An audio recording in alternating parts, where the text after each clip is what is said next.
Present. Arlandu, Here. Steiger, Present. Wasicki, Present. All right, we will now do the Pledge of Allegiance.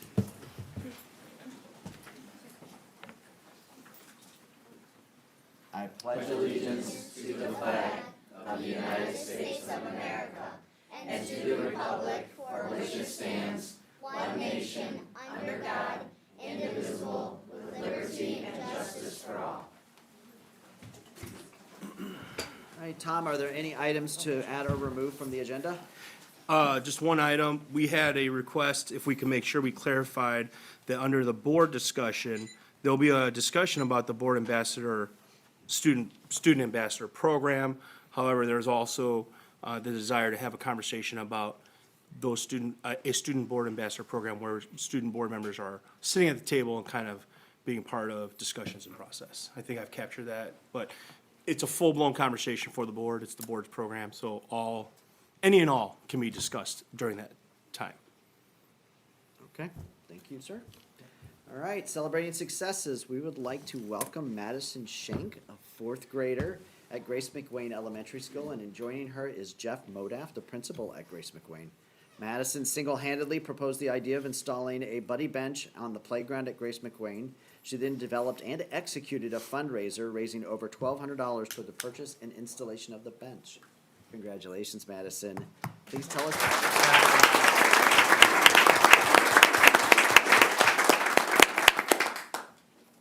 So, good evening. I'm going to speak quite quickly because I don't want to get in the way of her speech. She's got something grand planned for you guys tonight. But thank you for giving her an opportunity to celebrate with you. We're very proud of her as a community at Grace McWayne.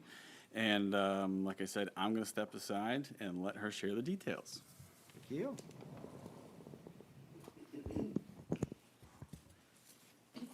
Thank you for inviting me this evening. My name is Madison Schenk, and I am a fourth grader at Grace McWayne Elementary School. I would like to share with you a project that is very close to my heart. I got this idea when I was at school for summer camp. I saw a bright blue bench with a carved sign on the back that said Buddy Bench. If you are not familiar with a buddy bench is a special bench where someone can go to if they're feeling lonely or have no one to play with. Sometimes I have felt lonely or had no one to play with, and I know for a fact that other students at Grace McWayne Elementary School have felt the same way. Currently, if students are feeling this way, they have nowhere to go. I thought that if we get a buddy bench, they would have a special place to go. I believe that this would be a great way to let other students know that someone is lonely or feeling in need of a friend. I talked to my mom about this idea. We brainstormed possible problems so we could come up with possible solutions.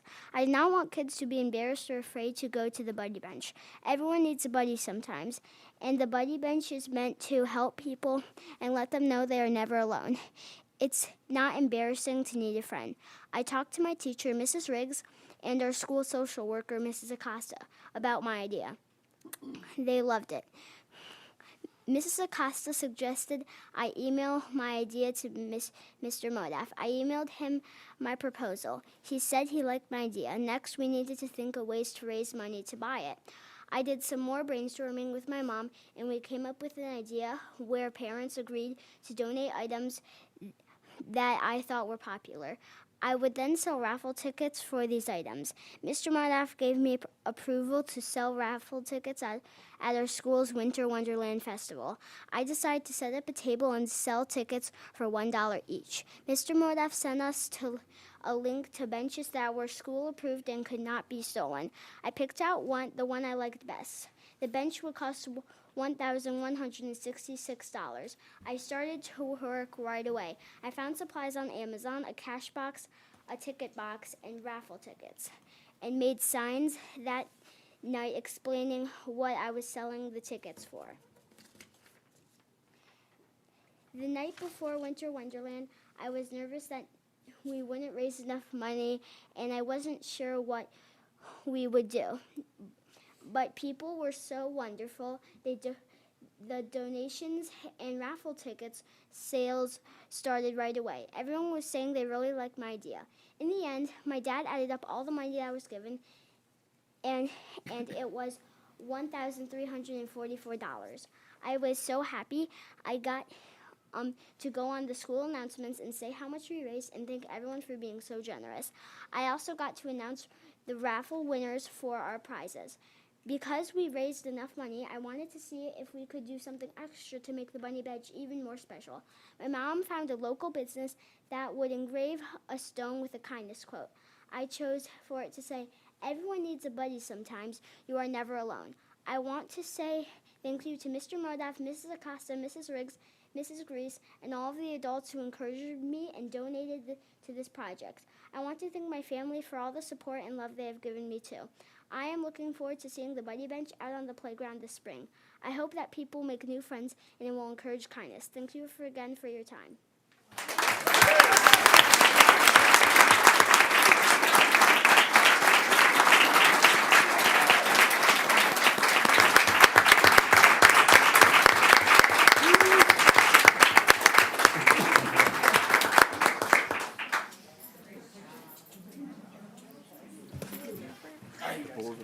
You know the routine by now. And by now.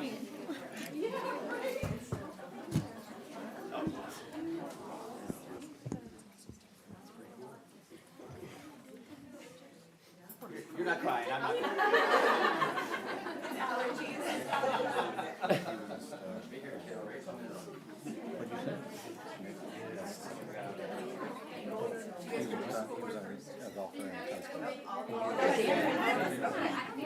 She gave you appropriate amounts of credit.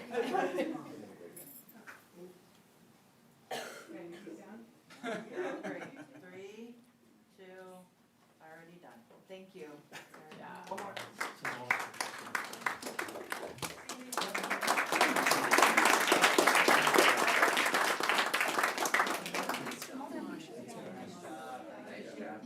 Great job.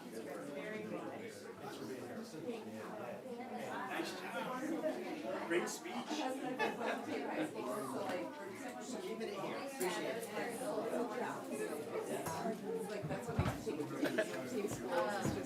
The support, she's so nervous. She'd do great. Wonderful. Yeah. Thank you so much.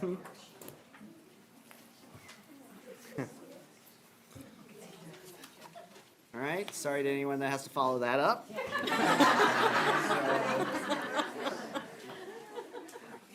Holly, do we have anyone wishing to address the board? Yes, we have a total of 8 people this Okay. evening. Starting with person number 1, I will read this first, so you'll have to suffer through this. Welcome to the meeting of the Board of Education. If anyone wishes to address the board this evening, please see our recording secretary to submit a form for addressing the board. Please put your full name and address on the form. In general, the board will not answer questions or engage in dialogue during the public comment. This does not mean we do not take your concerns or comments seriously.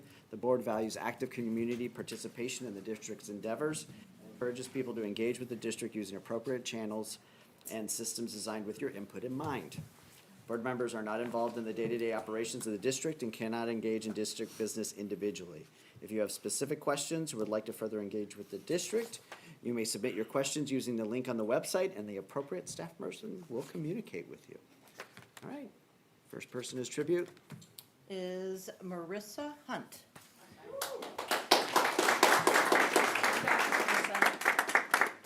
Marissa, I'd also like to mention to you that there'll be a 3-minute timer that will start as soon as you're ready, and that will apply to all the people that are sitting.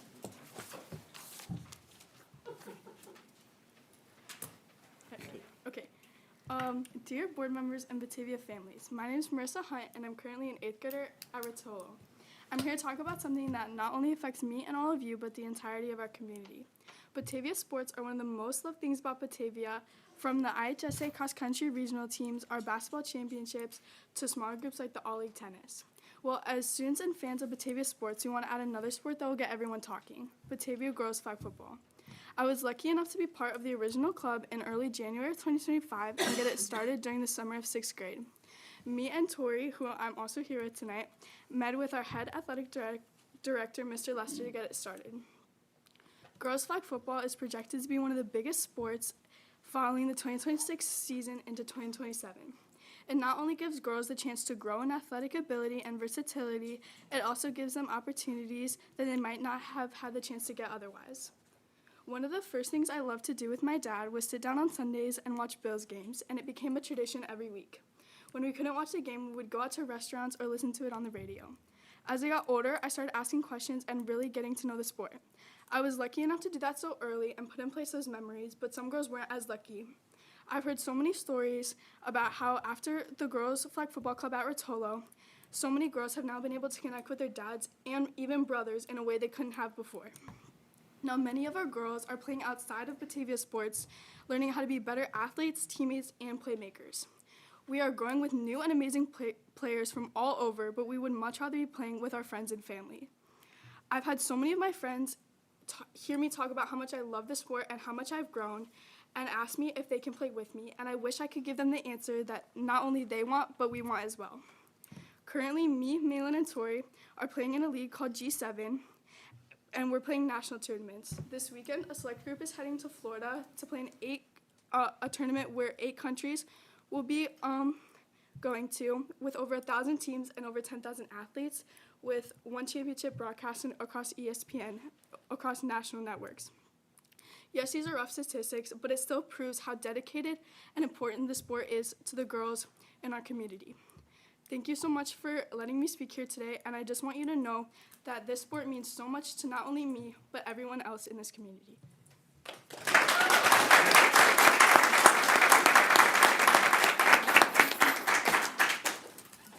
Next, we have Malin Selvik.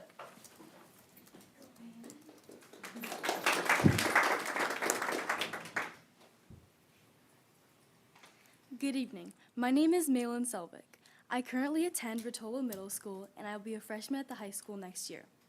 I got the opportunity to play for the Girls Flag Football Club in the fall, and it was an experience I won't forget. Girls of different ages and skill levels came together to find their love for the game and build their knowledge for football. So many girls stood out and really connected along with gaining confidence through this program. After it ended, there weren't many avenues for the players to continue playing. The sport is rapidly gaining popularity as we speak. This isn't just some hobby on the weekends, it's a serious passion of mine and many others. Every other high school around us has a team, and we want to represent the Bulldogs on our Batavia field. We are willing and more than happy to do whatever it takes to start it up this coming fall. Thank you for your time today and for your attention to our request. Let's take this next step together towards making our football dream a reality.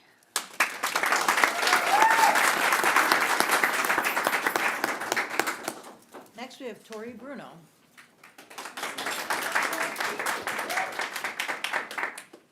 Hi, my name is Tori Bruno. I'm an 8th grader at Rotolo Middle School. I've helped start the Girls Flag Football Club at Rotolo. I've been playing girls flag football for 4 years. I've played with I-9 Tri-City Chargers and G7, where I'm currently playing now with Malin and Marissa, who are up here with me tonight. I love this sport, and I want to keep playing when I get to Batavia High School in August. Flag football has helped me feel more confident, and it has helped me become a leader among my peers by sharing my knowledge of the game.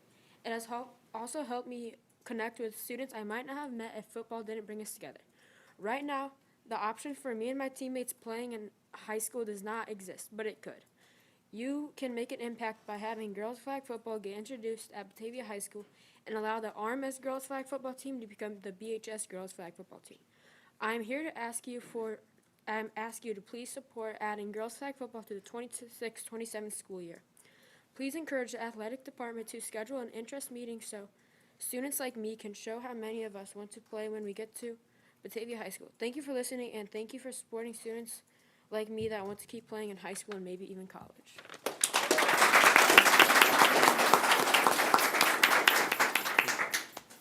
Next, we have Emily Zabinski.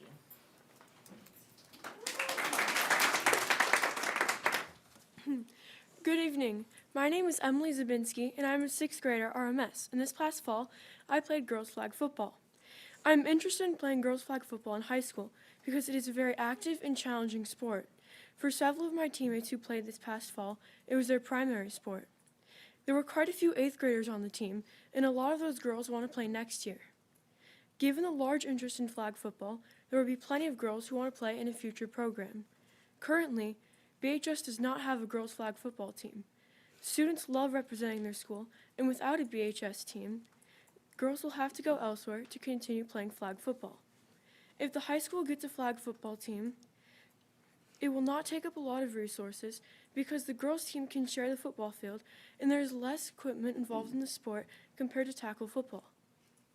Girls flag football is a popular and growing sport. Girls flag football will be featured in the 2028 Olympics.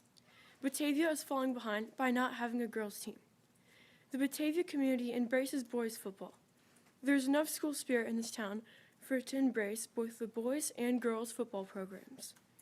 Being a student athlete teaches important lessons including leadership, confidence, and organization that translates from on-field play into future careers. Some of the most important skills developed from playing the game are teamwork, fast thinking, and flexibility, which are not always learned in the classroom. The girls' flag football team wants to continue the long-standing Batavia tradition of winning and representing the school at the highest level possible. Girls flag football players should have the same opportunities as the boys football team has. I know I'm not the first girl to want to play football, and I know I won't be the last. The mantra of the RMS girls flag football team is grit, grace, bulldogs. Let's write a new chapter and make history in Batavia and support the first girls flag football team in Batavia High School.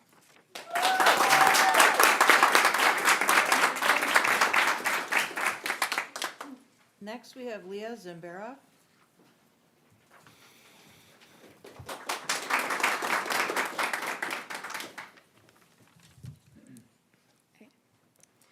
Good evening, members of the board and peers.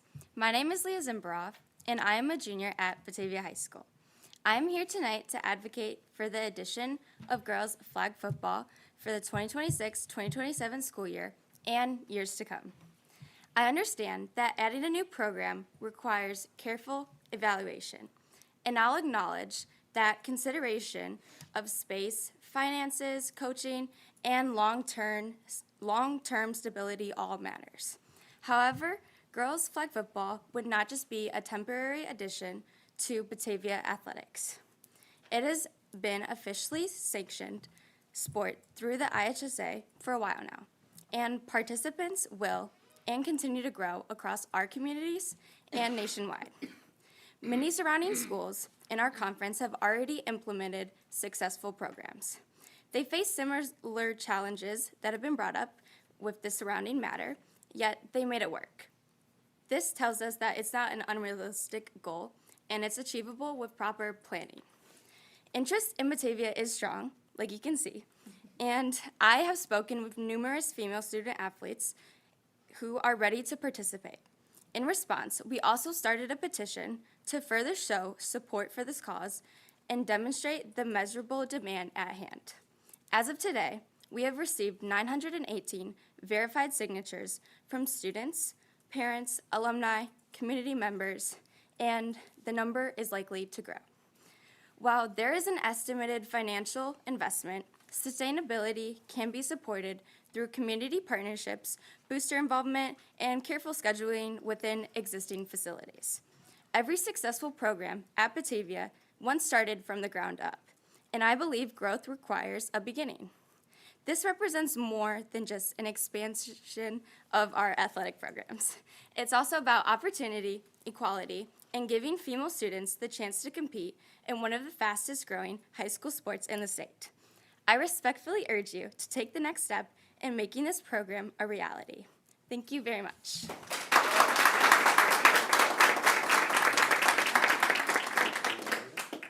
Next, we have Jessica Selvik.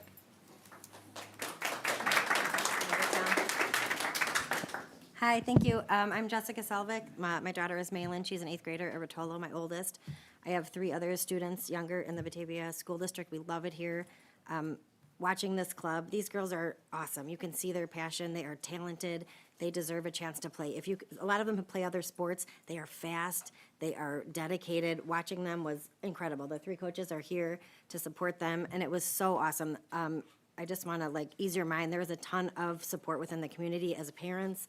I know there are a lot of considerations for cost, space, all of those things, but we are behind you. We are ready and willing to jump in, fundraising, help with. It's going to raise money for the town because I think we're a football town. My sons play, and it's already everything is laid out in place already for the boys, and the girls will seamlessly transition in with the camps. I think the girls deserve a chance to play. Right now, Malin's playing for G7. It's out of St. Charles, and I don't want to spend my money in St. Charles. I want to send it to Batavia. So I know there's a lot of factors, but these girls are incredible athletes. They want it, and they're going to make you proud. And I think it's going to be good for our community. It will raise money. It will continue to build our spirit, and whatever, we're behind you. So thank you for your time, and go Bulldogs.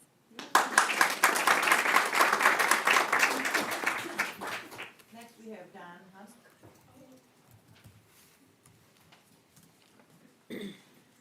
We have more about flag football.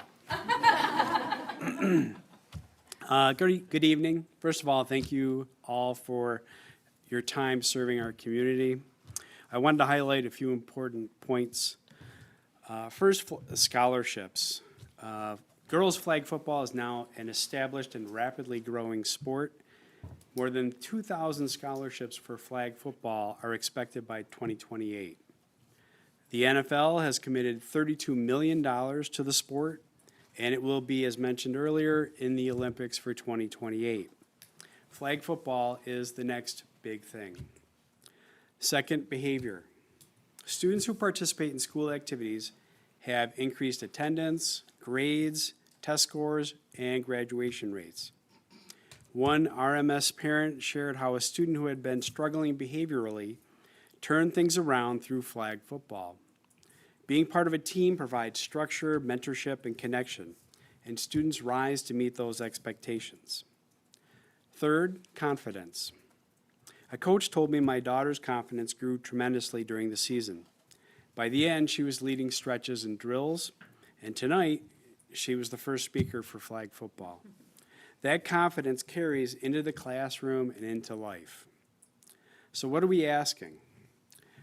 There appear to be important upcoming deadlines, one in March for proposing programs and another in August for conference participation.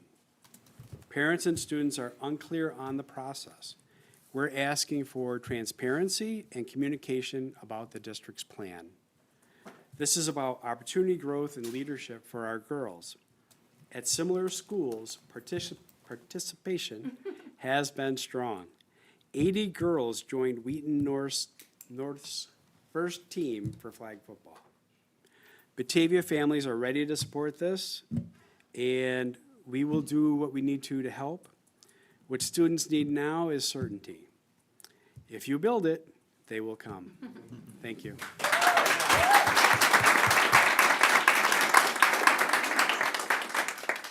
Our final speaker is Mary Bruno.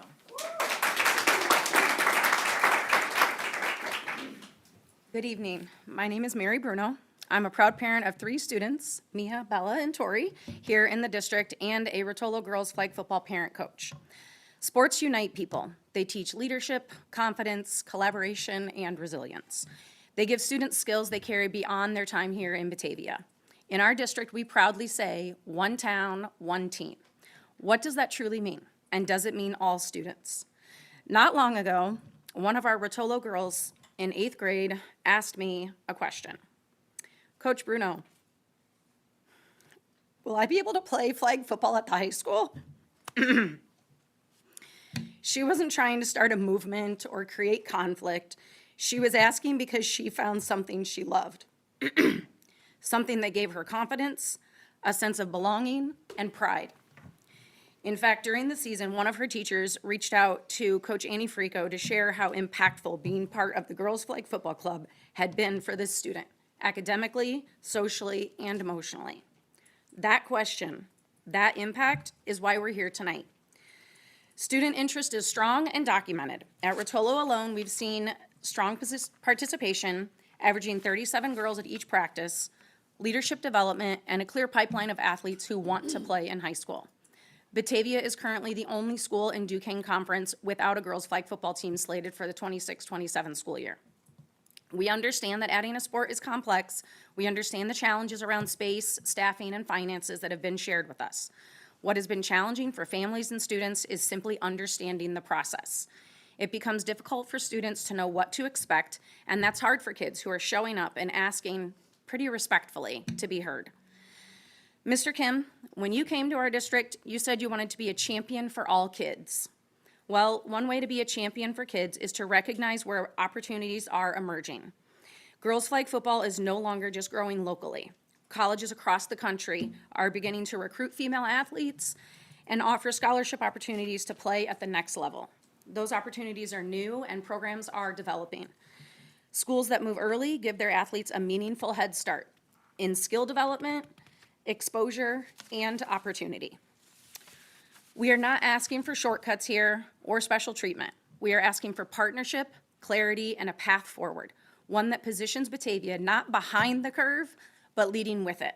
We are ready to help through community support, as mentioned earlier in the over 900 signatures we have on the petition, fundraising and sponsorships. We're asking for clear next steps, consistent communication, and an opportunity for these girls to be part of one town, one team. My hope is that the conversation does not end tonight, that we focus on solutions and start asking, how can we make this work? Because when we work together and we stay focused on the kids, especially our female athletes in Batavia, amazing things can and will happen. Thank you for your time and consideration.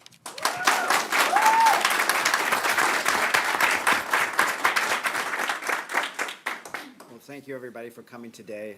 Usually everybody gets up and leaves, so I just want to say thank you for your time. I want to give, if the other board members want to say anything, but clearly there's a passion here.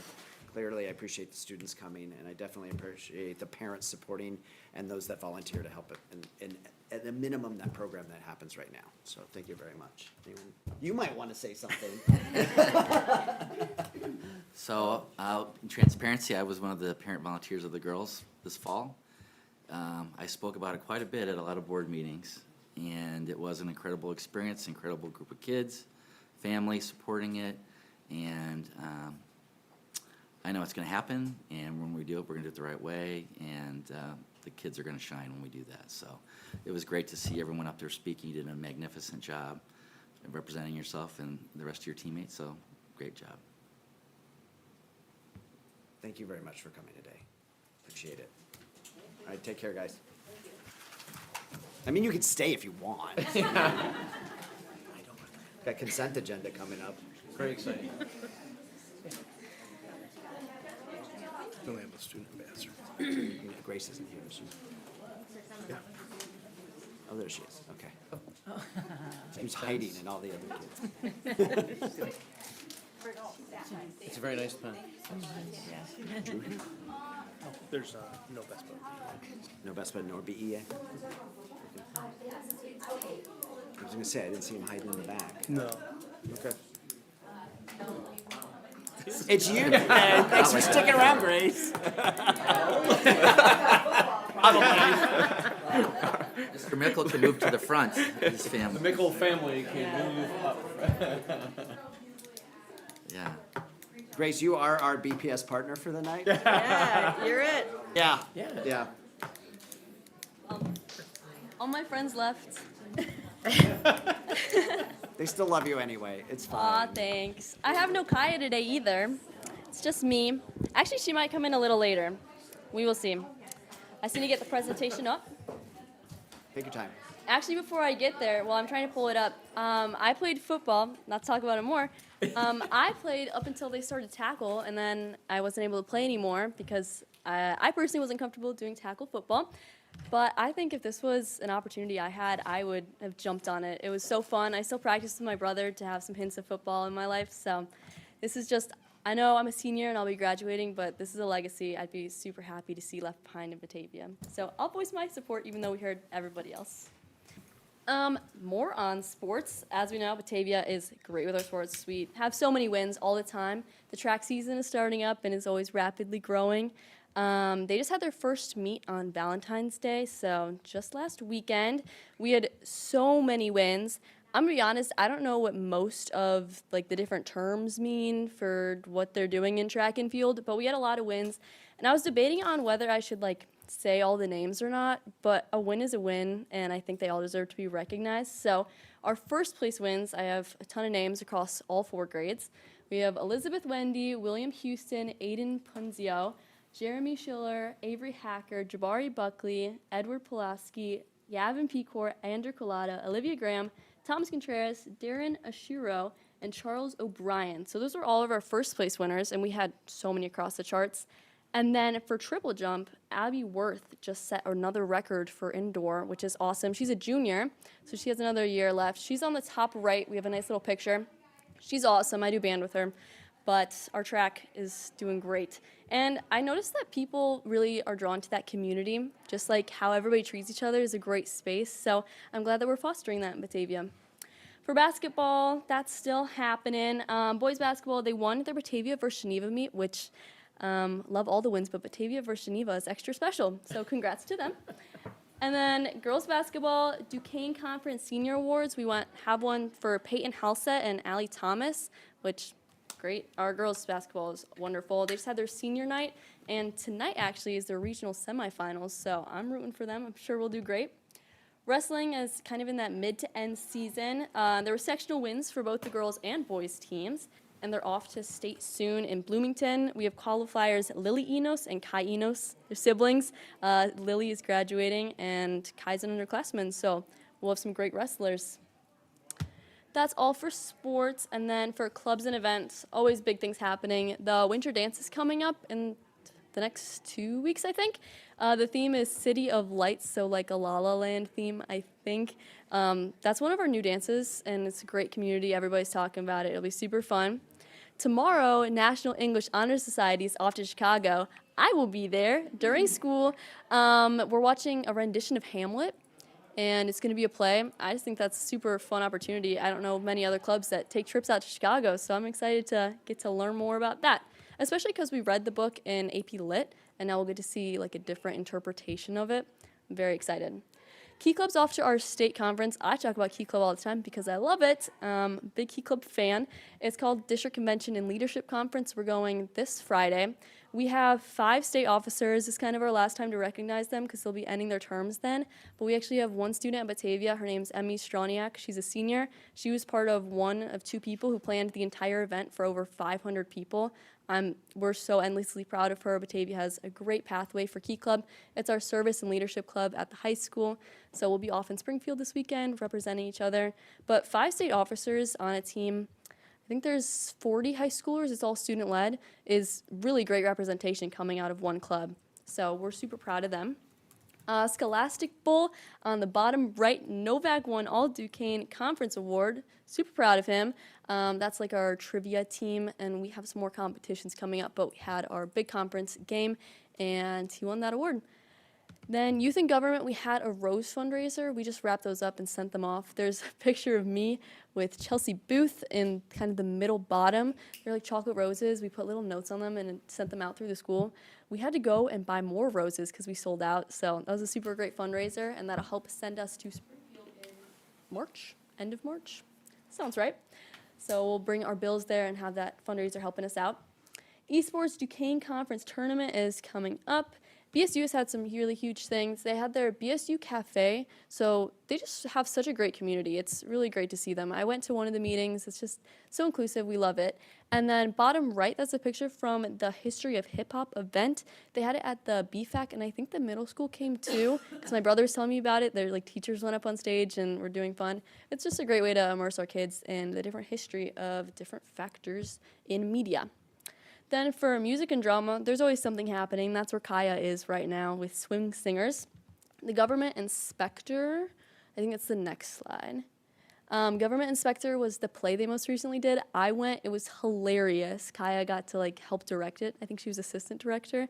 It was so fun, and they did their whole, there's so many people in it. It was great. Our drama program's just so strong. So there's some pictures, the bottom, middle, and bottom right, those are from it, and then the mustache, that was like their little theme, and they gave us mustaches when we came in. It was super fun. There's been like concerts galore. There was a choir one, orchestra one, band was a while ago. I think there was a choir one, not 100% sure. But yes, we've had lots of concerts in the BFAC. They've been super fun. And then Swing Singers has been in full swing with their, well, actually that works, Swing Singers full swing. They've been very ready off doing their competitions. Their combo, so like the band that works with them, won first place at their most recent competition, which is wonderful. There's a picture of Kai up in the front. She has a bunch of solos. She's great. So yeah, they've been practicing a lot. And then Rock the Runway, that's kind of like media, so I put it over here. It is March 13th to the 14th. It's a super awesome show. They do it at the BFAC. All of our students are making the different outfits, and then they go and have the students model. It's awesome. They'll be there March 13th to 14th. I recommend everybody comes out because it sounds awesome. And then RMS, there's not a ton of things. We just heard about their flag football. That's wonderful to see so many people here. February 20th is their Legally Blonde performance. Basketball is always going well. Our sports are super strong across all levels. And then they have show choir competitions. That's all for me, but I will stick around because I know we're talking about my job later. Thank you. Thank you. All right. According to our board policy, we designate a portion of the action items on the agenda as consent agenda for those items that usually do not require extensive discussion before board action. These items are generally routine, recurring, and can be grouped together for efficiency. Steve, would you please take us through the consent agenda? Yes, absolutely. Before we jump into the consent agenda, I just want to comment on the personnel report, which I don't often do, but I think it's appropriate tonight. First of all, upon approval or if there is approval for these positions, John Mickle is here with his family. His 23-year-old son, who's at Aurora University, right, is here with him along with his wife. And then behind them, he's got his brother-in-law and sister-in-law. You might see some resemblance in the two here in the crowd. I don't know. But you know, with approval, I just want to congratulate him, and we'll give him a little space at the end if you want to say a few words. The other part I want to say, besides celebrating him joining our team as our Director of Facilities, is I would like to congratulate Joanne Smith. Is she hiding back there somewhere? Where's Joanne? Joanne. She's hiding, literally. She's going to be approved and will be replacing my position, which obviously means a lot to me, so I wanted to personally congratulate her with proper approval from our Board of Education. And then I'd also like to congratulate both Brad and Tony, who's not with us, for their new roles that are a part of our superintendent's kind of restructuring of our leadership team. So I'm grateful for our board for supporting this. And upon their approval, I definitely just want to congratulate all of them. So with that, we will jump into the consent agenda. 5.1 and 5.2 is the approval of the January 20th, 2026 meeting minutes, along with the closed session meeting minutes. 5.3 is the approval of the destruction of closed session recordings from August 1st, 2024. 5.4 is the aforementioned approval of our monthly personnel report. 5.5 is the approval of our payrolls and bills. 5.6 is the approval of donations received. We're grateful for the generosity of Office Depot, Batavia Wrestling Club, Beefy, the Batavia Rotary, and the HC Storm PTO. 5.7 is the approval of the review of our closed session minutes. 5.8 is the approval of the updated service agreement for Boys and Girls Club. And then finally, 5.9 is the approval of our consent agenda. Any questions? You don't even want to make them sweat a little longer, or? Good? Okay, all right. Hearing no questions, I will entertain a motion to approve all items in the consent agenda as presented. So moved. So moved by Aaron, Second. second by Katie. Cindy, please lead us in a roll call vote. Swasicki, Yes. Sliger, Yes. Meadows, Yes. Kilberg, Yes. Gonzalez Thomas, Yes. Garros, Yes. Aralando. Yes. Thank you, motion passes. Thank you.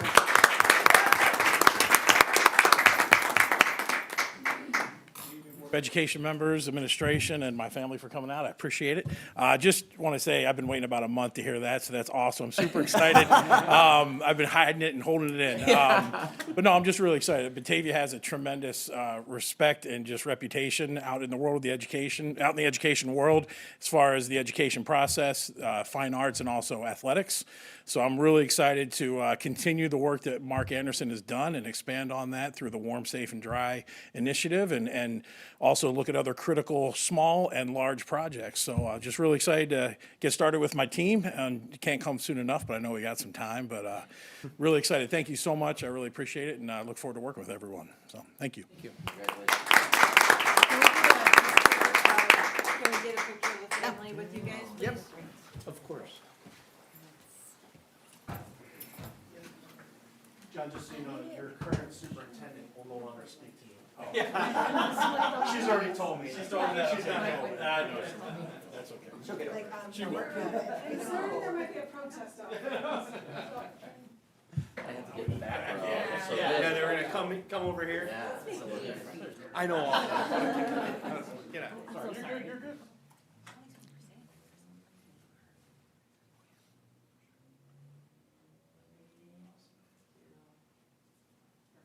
Beautiful.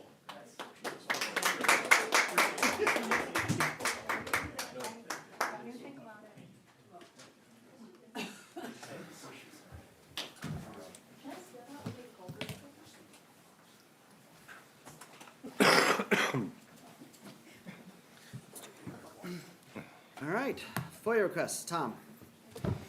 The board has the FOIA report in front of you in our board book. A little heavier in volume this year, or this month, but you can see the status of all the reports. Any questions on them? Okay. Treasurer's report, not Tony. Well, did you want to? He already gave us the lowdown. Nothing out of the ordinary. Okay. All right, nothing out of the ordinary. And then committee updates. Tom, you can pull that, or whoever's pulling that up. All right, so I'll cover DCC and then board members. If you have anything you'd like to add for the committees you represent, please feel free to do so. But the summary is in the board book. At DCC, we had some large, high altitude conversations about the state of the district. One of the things that Brad was able to present was the academic progress that we had shown in our winter map testing progress marker. We had also addressed and reviewed data concerning certain areas that were either identified under our significant disproportionality citation data, which was also very good news. And so and then our ELA and math scores in our winter map results were the strongest we've probably ever seen. So there was a lot of things to celebrate. Tony then also presented to DCC, and we talked about the staffing plans. We talked about some programmatic initiatives, and then one of the things he highlighted was some of the state of economics and capital projects in our district at the moment. And not to sound too alarmist, but that was obviously a critical point of conversation as well. You'll hear a little bit later on from our RAC report. Kristen, I'm sure you're prepared to share with the board, but we'll also back you up with any other details that can talk a little bit about the working mechanisms of what's been discussed at the committee. All right. Can I just ask one question on this plaque, the food service? Can a little more explanation of what that means?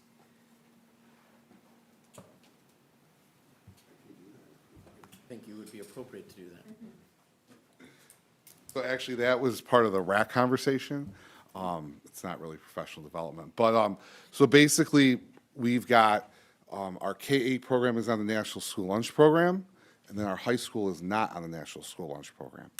And what we're doing is we're doing a programmatic review of our food service program to see if it's the right course before we go out to bid in 3 more years. So we're looking at the high school specifically, and we're trying to figure out, does it make sense to stay off of the program and turn down federal dollars, or does it make sense to go back on the program and accept those dollars? So this is a long play. It's not something you guys have to, decide tonight or tomorrow. So RAC is going to do some work on looking at it. We looked at the finances this past month. In April, we're going to do a little food tasting, because it's food, so you've got to try it out, right? So we're going to compare the difference between food made on program or off program, and then we're going to see about, all right, is this something we want to look at, and then we'll engage kids in the process after that. So it's really the start of a longer process. Did that help? Yeah, I guess, so when it says next 3 school years, increased cost, staffing, and construction, is that with going to the National Lunch Program? So no. So that's, I don't know why that's written that way. But looking at the National School Lunch Program is all about like the reimbursement that we would or would not get from the federal government. Okay. So, for example, if a student or family needs a free meal at the high school, they receive that, right? But we receive no dollars for that. We eat that cost. Whereas if we were on the program, we would receive federal dollars to help offset that cost. So that's what we were looking at in that instance. Because I'm just confused by that statement, though. But okay. I think I found helpful to see, like, at the elementary and middle school level, we actually make money that we can then put back into the food program, whereas at the high school, we're losing money. Correct. Does it wash out or it's? It can't. So the federal dollars cannot be used to subsidize a non-federal program. So that's kind of the conundrum.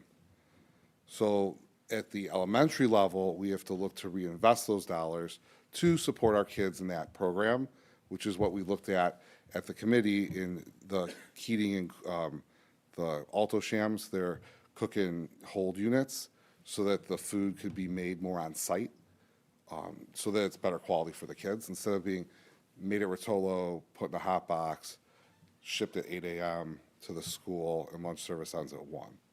So like that's just something that we're looking at. But again, that money has to be reinvested in that program because that's the purpose of that money, to support that.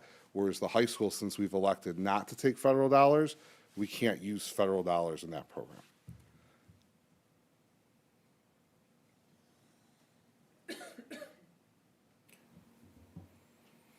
One question I had during the meeting was, why did we ever go off of it? And it was largely because of portion size, is that right? I wasn't in the role at that time, but that's what one of our community members was on the committee, actually on the board when they made that decision. And that's what they talked about, was that it wasn't enough food for the athletes, was how he phrased it. So again, that's why we're investigating it, because what is a right decision in 2014 might still be a right decision in 2028, but it might not be the right decision. So it's our job to investigate and research and make that informed decision. So that's why we're taking that long approach, whereas we're not waiting until right before we have to re-up with another company or go out to bid. We're doing that legwork now, and then we're making that informed decision.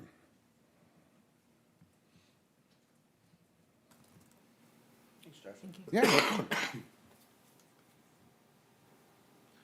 Board want to review any Yeah, committees? anything else on the committee items? So I know it says out there, CAC is meeting this Thursday, and then we have a tentative board policy meeting March 1st. March 1st? Somewhere around there. Yeah, first Monday of March, put it that way. That one. March 2nd. That's Thank what you. Right. I could talk more about Please. RAC. Yeah. So the committee's been for several months now talking about health, life, safety bonds, which I've mentioned here. And so they've been kind of coming up with a plan. So there's action towards getting more information about a $11 million towards health, life, safety bonds, and talking about feathering it in over time so that rather than having people's taxes be affected the same amount across the board over the length of the bond, it would start small and then go up incrementally, so it's not so shocking.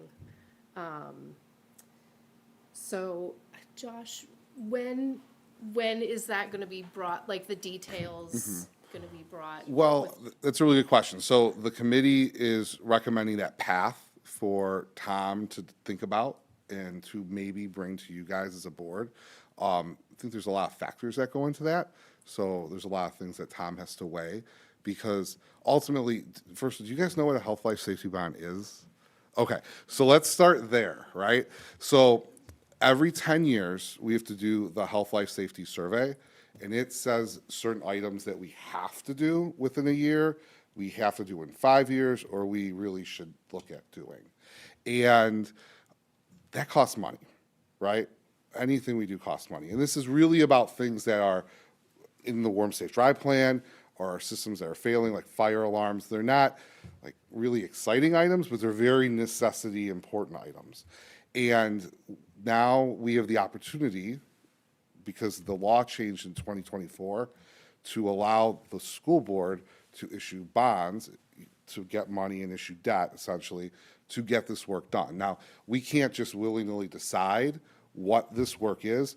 Our architect has to file it with the state has to approve the specific work that has to be done. But it's work that we are expected to do. It's a funding source to get that work done.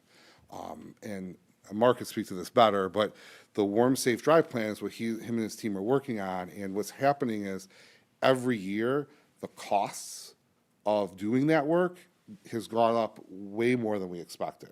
So I think it was last month, Mark mentioned that the Louise White project, which is the same as the Storm project, has gone up 18%. That's a huge increase. And that increase is causing us to look at maybe pushing capital projects down the road. And this is one option that would allow us to get more funds to do this work. But this is really, it's really a Band-Aid option, right? Like, these are things that we have to do and they're so critical, but then we're not able to do other things because we're worried about these specific tasks. So I think that gives you a little history on what a Warm Safe Drive bond is, because if you don't know what it is, it's kind of hard to talk about it. But yeah. So if I'm understanding correctly, that this is like an initial recommendation, but it's going to be determined if they're going to come and make a presentation, provide more details on this. Is that right or wrong? Yeah, I think the committee itself is saying, we've looked at this and this is a viable option to consider. The resource allocation committee is worried about the resources, but there's so many different facets when you go out for bonding and things to be considerate of, that's why it goes to that next level. And that gives Tom time to reflect on that, us to have a conversation here or in other forums to decide if that's the right lever to pull or if there's a different lever to pull. It's just something that the committee felt would really help get those projects underway. But it really is just a Band-Aid on those specific things like replacing fire alarms and some HVAC work. It's not the totality of Warm Safe Drive, it's a component of it. Feel free to interject anytime you want, Mark. Mark, can you outline, to the best of your ability at the moment, just what the cost and some general scope of projects we're talking about here? So what we looked at, myself and my team and architects looked at, is when I brought, I don't know, a few months ago, the 10-year health, life, safety, we identified A items. So A items need to start. So we're kind of in that timeline of like, we need to start those. So identifying those is about $1.5 to $2 million. Then on top of that, there are fire alarms, as Josh mentioned. Okay, there's fire alarms at multiple schools, but mainly the high school and middle school that are in need. Okay, that's another $2 to $3 million. Then, as you know, I've talked a lot about the HVAC at certain areas, specifically in 2 schools that need to get done, and other schools behind that. So we came up with basically $11 million. Now, where that number came from is really working with PMA, okay, PMA, to see where that number is correct as far as, because this will, increase taxes, and we talked about feathering that in. Now, $11 million is basically a start, okay? That is what we can do is, for instance, at the high school, there's many different fire alarm as far as some are in the 90s, some are the recent addition. The state board will only look at replacing what needs to be replaced, but if you replace some components, the actual fire alarm's not gonna work, so you have to replace all of it. So we'll get about $1.5 million from the state, but it might cost $2.5 or $3 million, things like that. So the point is you can turn a lot of items into the state, from HVAC to roofs to parking lots to fire alarms. I can go on and on and on. But it's really about the comfort level of how much money you want to borrow in the bonds. Basically, you don't want to just borrow $2 million this year and then go back for $2 million more. It doesn't make sense to do that. So once that 11 million is paid off, you could go back out and identify more, let's say in 5 years from now when you have that done, and do HLS bonds all over again. I've been in this position for a while, okay, and just a few more months now, but this has been something that I've talked about year after year after year. And obviously, we tried other mechanisms, we went to the community, I won't mention all of that right now, but we are now into fund balance, so we're borrowing money to get all this stuff. That's where Warm Safe Dry came. Well, Warm Safe Dry really should be coming to an end about next summer.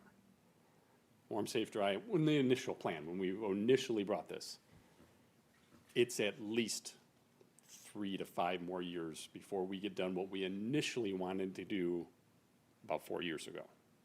So again, as I've come up here and said a lot, and Josh talked about it, every year it's usually about 3 or 5%. Now it's about 10 or 15%, sometimes 20%. That's what the expenses are going up for projects. Now, I have no idea if that's going to continue. I hope not, but it could. I don't see any signs of it slowing down. It continues to increase at a rapid rate. So I just gave a really long story. But really at RAC, what we talked about, and we've been talking about, is trying to find different funding mechanisms to help get these projects that list down sooner and sooner. But again, the buildings aren't getting any younger either. And I've also talked about a lot in my capital projects is, this is what I call capital maintenance. This is fixing what we have. We really haven't looked a lot towards capital improvement. And that's something that I really wanted to do. Again, when you do capital maintenance, there are things that are improved, but really changing the spaces. So I think that's really the big conversation is about how do we take and try to get these projects down as quick as we can, and what are those mechanisms to do that. So what's the next step? I'm still kind of confused on No, that. right now, what I've heard is they're gonna kind of, RAC is looking for a way of being able to present something to Tom to bring to the board. So it's gonna go to Superintendent advisory committee that they bring to the board, but there's other questions here, right? Like, so, you mentioned it a little bit, there's capital improvement projects. So, as everybody recalls, went out to the community a while ago, the community did not have an appetite for what was being presented at that time, There's considerations about this process because this is a way of leveraging someone's tax ability to essentially add another tax to their bills to be able to take care of the necessary things. Now, the state is not all that, they're pretty stingy with this process, and it takes a while to get approved. So, that's the other reason of kind of rolling it out over time, because there's two or one people in the state that are approving these right now? There's Two people in the whole state approve it? One, for 56 schools. 56 school districts that could be applying for these things. So it's not gonna be a fast process, and the moment you put the fact that you're gonna try to leverage something like this, they get much more critical about it when you're not using your own money. So it is a more challenging process. I've been through it, I've filled out the forms, I know this stuff a bit. So the second question is, right, that only takes care of the high priority items of the Warm, Safe, and Dry. It won't take care of all of them, right? And then B, if you do this, and there's a need in the future for these more capital projects for updating buildings, adding major additions, things like that would never be fundable in this process. What we'll have to look at is, are we suddenly going to bite the hand that feeds us by doing HLS bonds without having community support on it? Because we have to do it in a lot of ways, potentially, So it's about, I think from my perspective, I'm asking you guys, is there a need to kind of get a better understanding of the overall and how these things break between HLS, how much of a portion of the Warm Safe Drive is the HLS bond fundable, and what are these other capital projects that are kind of floating out there that we need to look at that would tie into our capital needs, that would tie into our strategic plan, all of that stuff. Trying to give some framework for this guy as he gets the data to kind of come in. So, does that make sense? Yeah, it makes sense. I think I'd like to see, because we already, with Warm, Safe, and Dry, we did prioritization, right? And we said, these are our top issues, and this is where we're gonna direct our funds to. So how does that, if There's a HLS priority- also has a priority, The- are we, Yeah, this, like, if this is warm, safe, dry, this much is HLS. so that we bec- can that becomes a potentially higher take away the priority. money that we earmarked for that with the HLS money and then Yeah, use so it you can for do something else? Okay. you can take the money out of the bottom here and pick up some of the other stuff on the top here, kind of thing, right? And those become higher priorities because by definition, the state has agreed that these are higher priority items, you know? Like the addition at the front that we did that we called HLS and the one that's going on for the project right now are not, like, we call them warm, safe, and dry. They are not health, life, safety bond fundable items. There are components that might have been, but the additions at the front and the doors and that sort of stuff are not in and of themselves, particularly the site work in and of itself is not generally approvable. So, I'll wait for more information, but I kind of see it's a shuffling game here of some of the funds, so moving it yeah. around. And we just wanna make sure, we don't wanna like cut our nose off to spite our face just to try to get something done without looking at the long range, is my concern.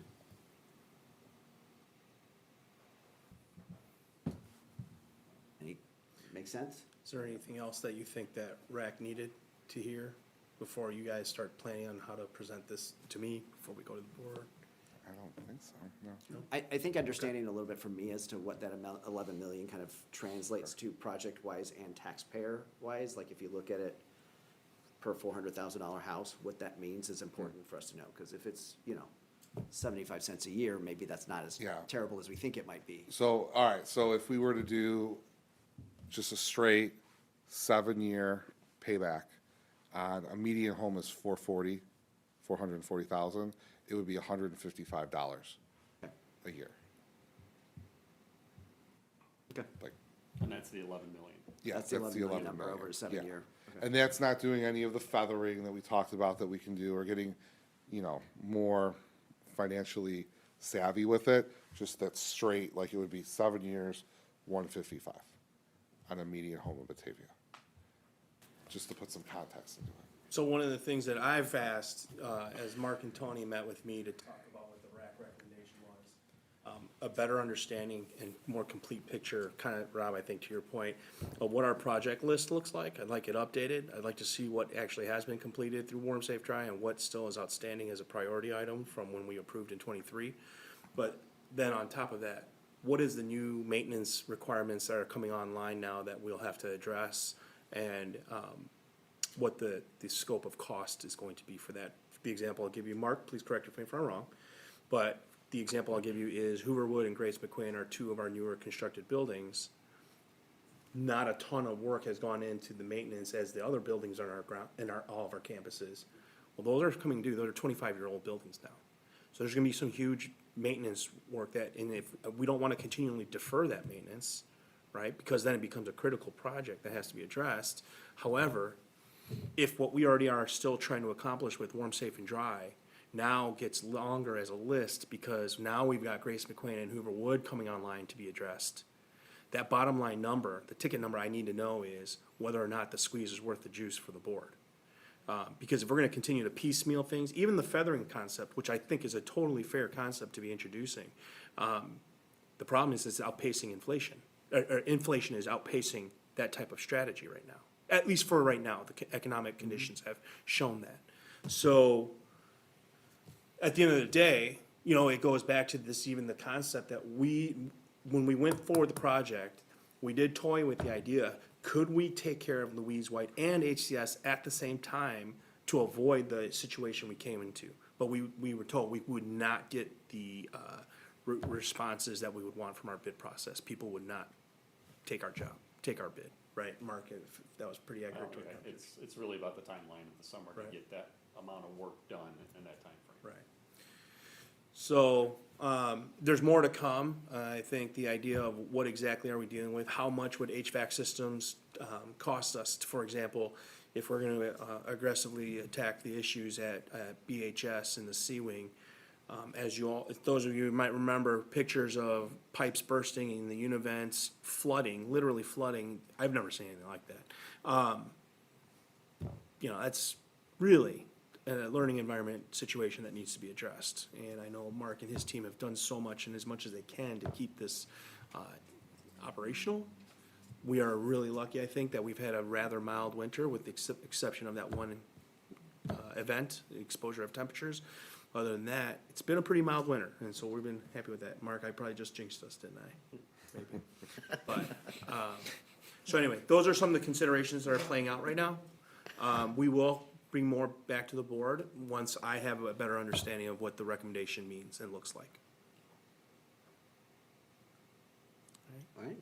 I think the other comment, just one other quick comment is just, you know, there could be a perception that we're somehow working around the community here with this HLS. And so just, we gotta make sure we're transparent and communicative as we go through this process. Okay. Thanks, guys. Don't go too far, Mark. All right. Any other committee updates? Okay. Award bids for the HC Storm site work improvements. Mark, can you lead us on this item? I will. And I'm going to try to do a better job this month because it's 2 separate items, and I'm going to try to keep them separate. Technically, that's what you have to do. So I did my slides that way too this time. So at the site improvements, if you want to go on the next one. So this is HC Storm site. This is a Google image. It's actually on GIS system that I use. If you notice something about Storm, it's very close to Van Nortwick. That causes some issues, as some of you HC Storm parents here know. There's only one way to get in there and one way to get out, and it's a very small circle, okay? So I'm not going to really go into much detail what it looks like. The other piece on here is right now, it's also in an intersection that's very tight just because of kind of how the curves are too. We have tried, myself, the city, worked with the police department, traffic studies. I mean, over 10 years, I have done about every different thing I can think of, and others, putting no parking in different spots on different side of Illinois. Nothing really works well.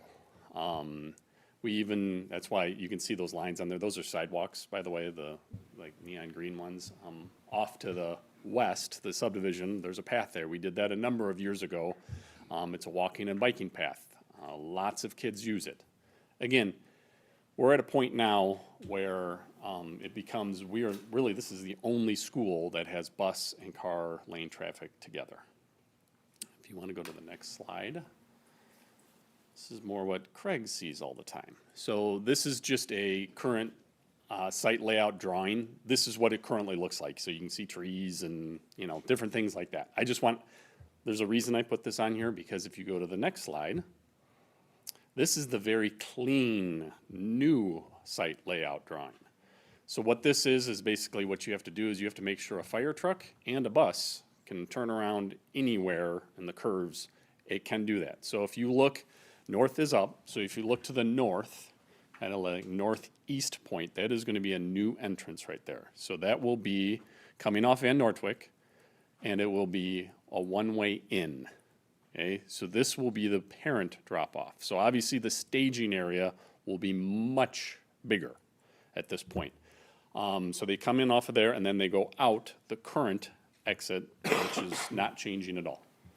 And then to the south, with the new development, we are connecting that basically another, and that's going to be 2-way, another way in and out from the development to the south. That will mainly be used for, not mainly, that will be used for bus traffic, and also that will be a staff parking. The other piece that this will do is to the west there, the fields are used for the high school, the soccer fields. They play games there under like freshman, sophomore level games. So that will also be used for parking for those contests as well, because that's after school when those games are going on as well. So now there will be 3 ways instead of only 1 to get in and out of HC Storm. Other improvements, a lot of improvements within the hard surfaces. So where you walk, where you bike, things like that. There's a lot more strategic locations for bike racks, so that way you're not crossing through the parking lot. The other piece that we are including in here, you can kind of see just to the north, it's kind of a darker area, that's a trash enclosure. The city of Batavia passed an ordinance, I believe 2 years ago, that they're giving, like us, school districts and other businesses through town, they have to have trash enclosures within a 10-year period. Obviously, this makes a lot of sense to do it now. We're doing a lot of work here. So we're gonna include that in there as well. I'm trying to think of other things. Can you go to the next one, please? This one's a lot more busy. So this is the landscape plan on here. This basically shows, you know, we're not just putting sidewalks and, you know, driveways and things like that in. There's a lot of landscape that's required as well. And also the other piece, there's a red box on the lower right corner. That's gonna be a detention area. It's not gonna be deep. It's like, I believe it's 2.5 feet total from top to bottom. But that will be used as a lot of different prairie grasses, so it just won't be a pond. So when it's dry, and it'll probably be dry most of the time. You see something similar, the high school has one, there's others throughout town that have the same thing. At one point, Storm did have a lot of drainage issues. They've become a little bit better, but this will definitely make it much better so we don't have ponding water throughout the site. And basically, I think that is it for that piece. I will get the playground next, so that will be the next few slides, but we'll finish this first. Any specific questions about the site? About how many buses, out of curiosity? How many buses are there Yeah, currently? how many buses go through that? There is 3 total. I don't know if I'm counting all of the, like, I'm mainly just doing the district buses, but there could be, yeah, right. There could be some like kinder care buses like that, little buses. HC Storm has a green team that's worked hard on Mhm. some landscaping. Yep. Is that all staying? Yep, that's all staying. So you can see kind of on the west part, like the southwest part, there's like 5 trees right there existing. That area is completely staying. The one that will get disturbed, because it's going to, so we just are gonna put different plants back in it. There's one that's closest to where, well, now it's actually the new nurse's office and one kindergarten room. Oh. But that, it won't make it. I can tell you that with all the amount of work that's going in the front of that building. So you can see it's very difficult to see, but there are new plantings going in that spot. And will there be any native plants used Yeah, throughout the site? a lot of native plants in there. And again, it's very hard to try to clip this and make it bigger so you can see it, but yeah, there's, and I'm not exaggerating, hundreds of plants. And we went back and forth, honestly, with the city because basically they're not all going to live. So my point was like, why do we have to put so many in? Let's kind of space them out a little bit and give them a chance. This was just back and forth because the amount that they actually require, I mean, they won't make it. So, but yeah, there's, I mean, many different type of native plants that are through here. And actually in the detention area, there's a lot of in that area. I don't know if this matters, but just out of curiosity, are you allowed to enter the enter-only traveling north? Are you allowed to make a left turn into that enter, or do you have to like go? No, yeah, you can go both directions. You can go. At this point. Okay. So the city hasn't, we've talked about this a little bit, but basically it's like, let's see how this is gonna work first. Because it's one of those things, you don't have it yet, so you can't test it out. You can't Yeah. test the area out. Other spots that already have multiple entrances, you can change traffic patterns, move buses here and here. Right now, you don't have a choice. This is where you enter and this is where you exit. We did talk about that because of the backup getting out. So yeah, we have looked at that a little bit, but we are gonna keep the, same type no left turn to exit. So that signage is gonna stay the same, so it's either, straight.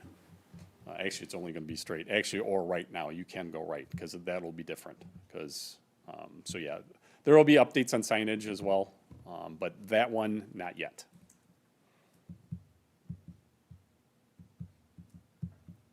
Questions?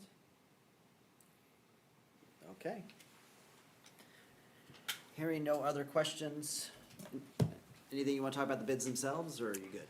Yeah, actually, I will. The bids, much better than I thought as far as, I mean, the price was what we thought the price was gonna be, so it wasn't any really dramatic increases, but, the amount of bids were very encouraging. So we did have a lot of different bids, which, you know, you kinda, I mean, it is site work, so this is a little bit late, but, really, there's a lot of, you know, a lot of site-type utility and concrete and asphalt that are still hungry and want jobs. So that's a good thing. All right. Hearing no other questions, I will entertain a motion to award the bids for the HC Storm Site Improvement Projects as presented.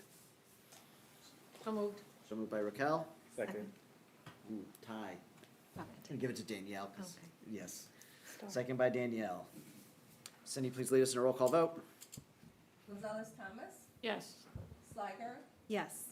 Swasicki, Yes. Arlandu, Yes. Garrels, Yes. Hilberg, Yes. Meadows, Yes. Motion passes. All right, item 7.2, playground purchase and install at HC Storm. Okay, this is all part of the exact same project, but we're doing this in cooperative purchasing through Sourcewell, so that's why it has to be separate. This is just your general layout of what the playground is gonna look like. There will only be one playground now instead of two. This is the only elementary school in the district that has two playgrounds. I don't know, honestly, I don't know the history of it. I don't know why, but it is. But with the changes we're making in the front of the school, there's nowhere to put it. So we are increasing it a little bit in the back, not a little bit, quite a bit. So that is the layout. So the main structure is kind of in your lower left-hand corner. You'll see more pictures of this later, but I wanted to just show you the layout. On the right, there will be swings at HC Storm. And then up in between or above the swings and the main playground, those are 4 other pieces of equipment. And you'll see the like little squiggly lines around all that. That's for fall zones. That's just how, you know, playground equipment manufacturers have to do it. And this is really the best picture to show you kind of the layout. If you go to the next one, that's the main playground structure. That's actually what it's gonna look like. Same colors, same everything. Spent a lot of time, it seems like it's been probably a year ago at this point when we first started doing this with students. I've done this a couple times and it is really fun to, you know, with the kids and what they want and their creativity. And they had some interesting color schemes and I'm like, look, give you some selection here. So this is what the vote was right here. This is what they came with. And the other piece of this, it's gonna be turf. Okay, the surface is gonna be turf. That is really the new thing coming now. Most playgrounds are, really it's 3 choices. It's the traditional wood chips, turf, and what's called pour and play, the rubberized material. So this is really, in my opinion, kind of best of both worlds. It's not as expensive as pour and play. Pour and play is great, but pour and play is very expensive. But then if you want to go to the next one. This is when we're getting into the playground selections. So this is what will be there. This is the names of them, the whole bit. And then if you go to the last 2. So those will be the 4 kind of additional ones. So we originally were gonna have 3 pieces of equipment. And God, it's been 6 years ago now. 6 years ago when we did Hooverwood and Grace McWayne, we did the exact same process. And that's when the PTOs for both schools kind of jumped in and said, hey, you know, can we help with this? And I said, well, sure. What do you want to help with? And so this is kind of how the process came up with and just get that kind of extra piece of equipment. And this year, really, I don't ever ask, but the PTOs kind of came the same thing again. And they were very generous, and you saw that in the donation when we did approve the donations. So they didn't pick which one it's going to be, so I didn't have them do that. We just kind of, the 4th one was kind of in 4th place as far as what the kids voted on what they wanted. They were shown, I think it was 8 different type pieces of equipment. I believe the last time, because I kind of remember this, I believe the PTO helped with the playground that's in front. And actually, they helped put it up too at the time. I know I wasn't in my role at that point, but it was on a weekend maintenance team, and a bunch of PTO members went out and helped put the final touches on the playground. So it's been kind of a long-standing thing with the PTOs, and obviously they help the schools a lot, and this is just, another piece that they do. Does this include the blacktops and the basketball hoops? Yes, that was in the site, but yes. Okay. Yep, that's all gonna get redone too. Cool. Yep, so new basketball hoops, new backboards, rims, new hopscotch and foursquare and. That all blacktop is like It mini is. pools, like the kids Yeah. are like, oh, anything. Yeah. Cool. It's a need, for sure. Yeah, it's gonna be sad. Yeah. And you want to keep that? Yes. Yeah. I think it's great. For the turf, what's the maintenance on that? I mean, is it like at turf on the field, at the football field? Not nearly as much. Yeah, you'll have to go and, basically, there will be some infill that you'll need to do, but it's not the same type of turf. Okay. It's mainly, yeah, you're gonna run around a little bit in it, but it's mainly for the fall. It's the fall protection that you'll have to test. Okay. We do the very similar thing on the turf field now, but this one it'll be an annual maintenance thing that you'll have to do that, and, at some point, obviously, it'll have to get replaced, but it's not much different timeline than what any other surface is gonna have to be replaced either.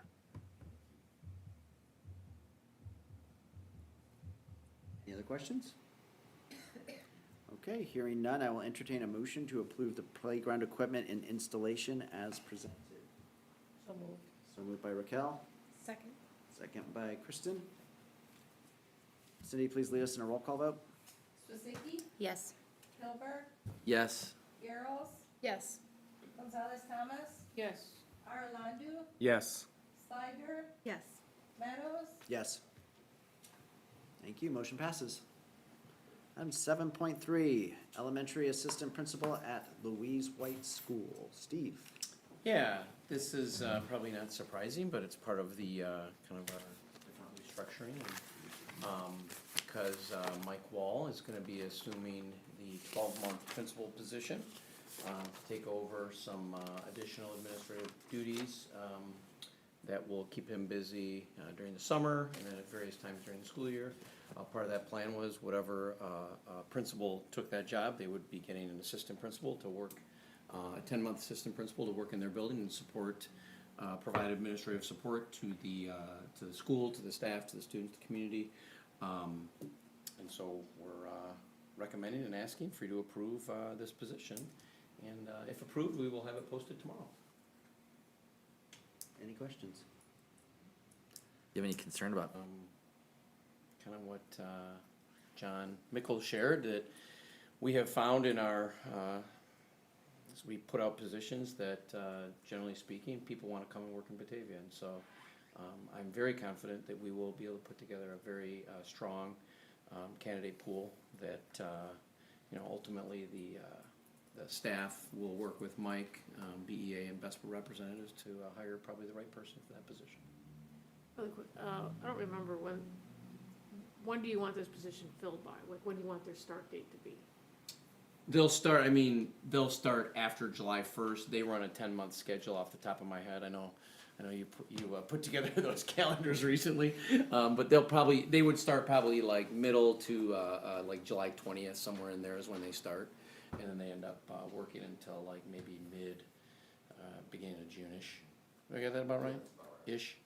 There's a little flexibility in for them to work with their supervisor, but that's roughly.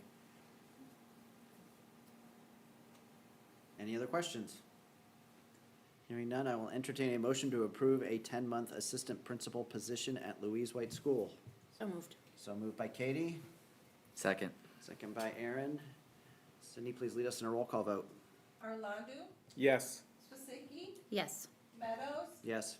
Hilberg, Yes. Garros, Yes. Steiger, Yes. Gonzalez Thomas, Yes. Motion passes. Thank you very much. All right, Dave, renewal of data center support contract. Nothing too exciting. So this is a contract that we use to support a lot of the hardware we have in one of our data centers. We originally purchased it with a 5-year agreement that is now up, so I'm looking to extend that to its maximum that we can go before it has to be replaced. So I was able to work a better deal to do a multi-year like this, so that's why I brought that to you guys today. So it's roughly 2 years-ish. All right. Anyone have any exciting questions about software renewal and whatnot for data center storage? Come on, anybody. Right. I will entertain a motion to authorize the renewal of support and maintenance for the district's data center storage for a 2-year term and a total amount of not to exceed $65,000. So moved. So moved by Rob, Second. second by Danielle. Yes. Danielle. Cindy, please lead us in a roll call vote. Girls, Yes. Gonzalez Thomas, Yes. Arlandu, Yes. Swisicki, Yes. Sliger, Yes. Hilberg, Yes. Meadows, Yes. Motion passes. All right, item 8, board discussions. So item 8.1 is talking about potential the next kind of facet or development or whatever you want to think of the student ambassador program or whether it becomes a student board member program. So it's currently the student ambassador program, so really what it was asked at a previous board meeting is that we have a bit of a discussion about it, give everybody a chance to kind of look into it, figure it out. Kristen, did you go to like one of the sessions on it, if I remember correctly? I did not, no. Okay, somebody I thought did. Katie. Okay, Katie did. Okay, so that's, I think part of this discussion, I'm just gonna turn it over to you guys to kind of start it, is to maybe understand what we see it evolving into and what we think it should be and kind of just an open discussion, so. If I could start, because I wanted to have the discussion, if that's okay. Yeah, Just sure. kind of give you guys a little bit more of an understanding of why I felt it was important. This is something I've definitely thought about pretty much my entire time on the board. I love our ambassador program. You guys do an amazing job. And I don't know what it would form into or if it's separate, because I think that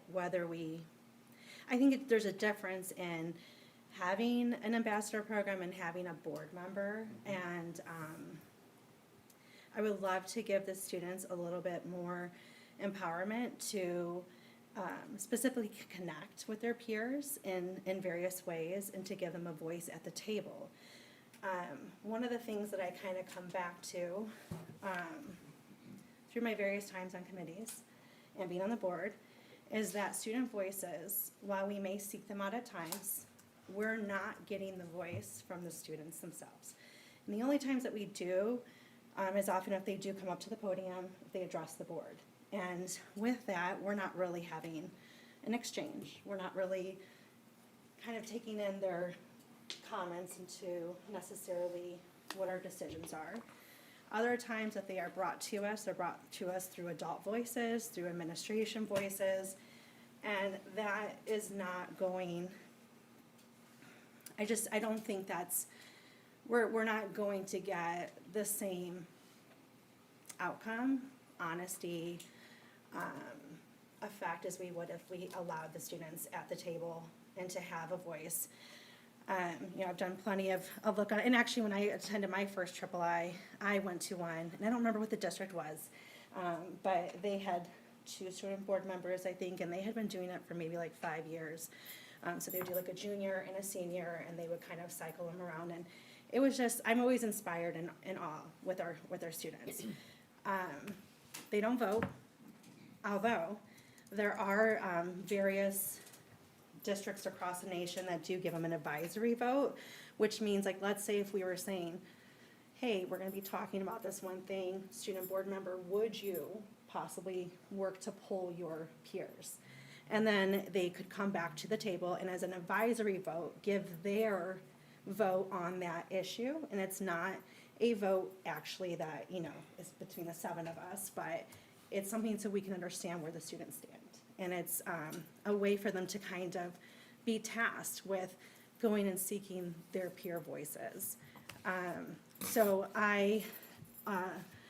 West Aurora, East Aurora, they have probably more like ambassadors, but I did do a bit more diving through, and I just wanted to kind of put out here with what the student voices stated that it felt for them, like what, and influenced it, like what it did for them.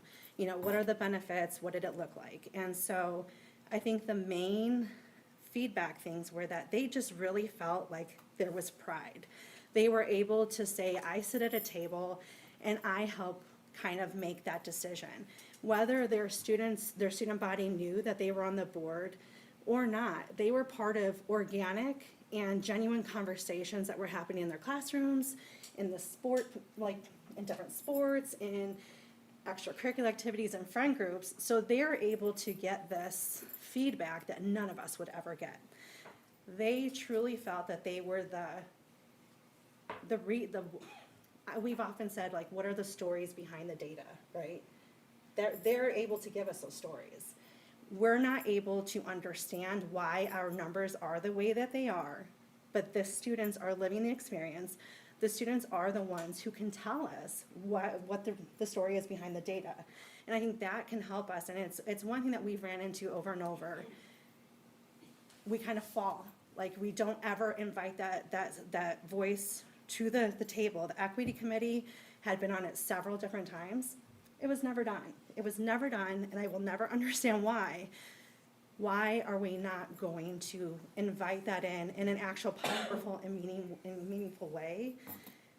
And it's like, it's not just to bring their voice to the table now. It gives them the sense of belonging. It gives them an experience into democracy.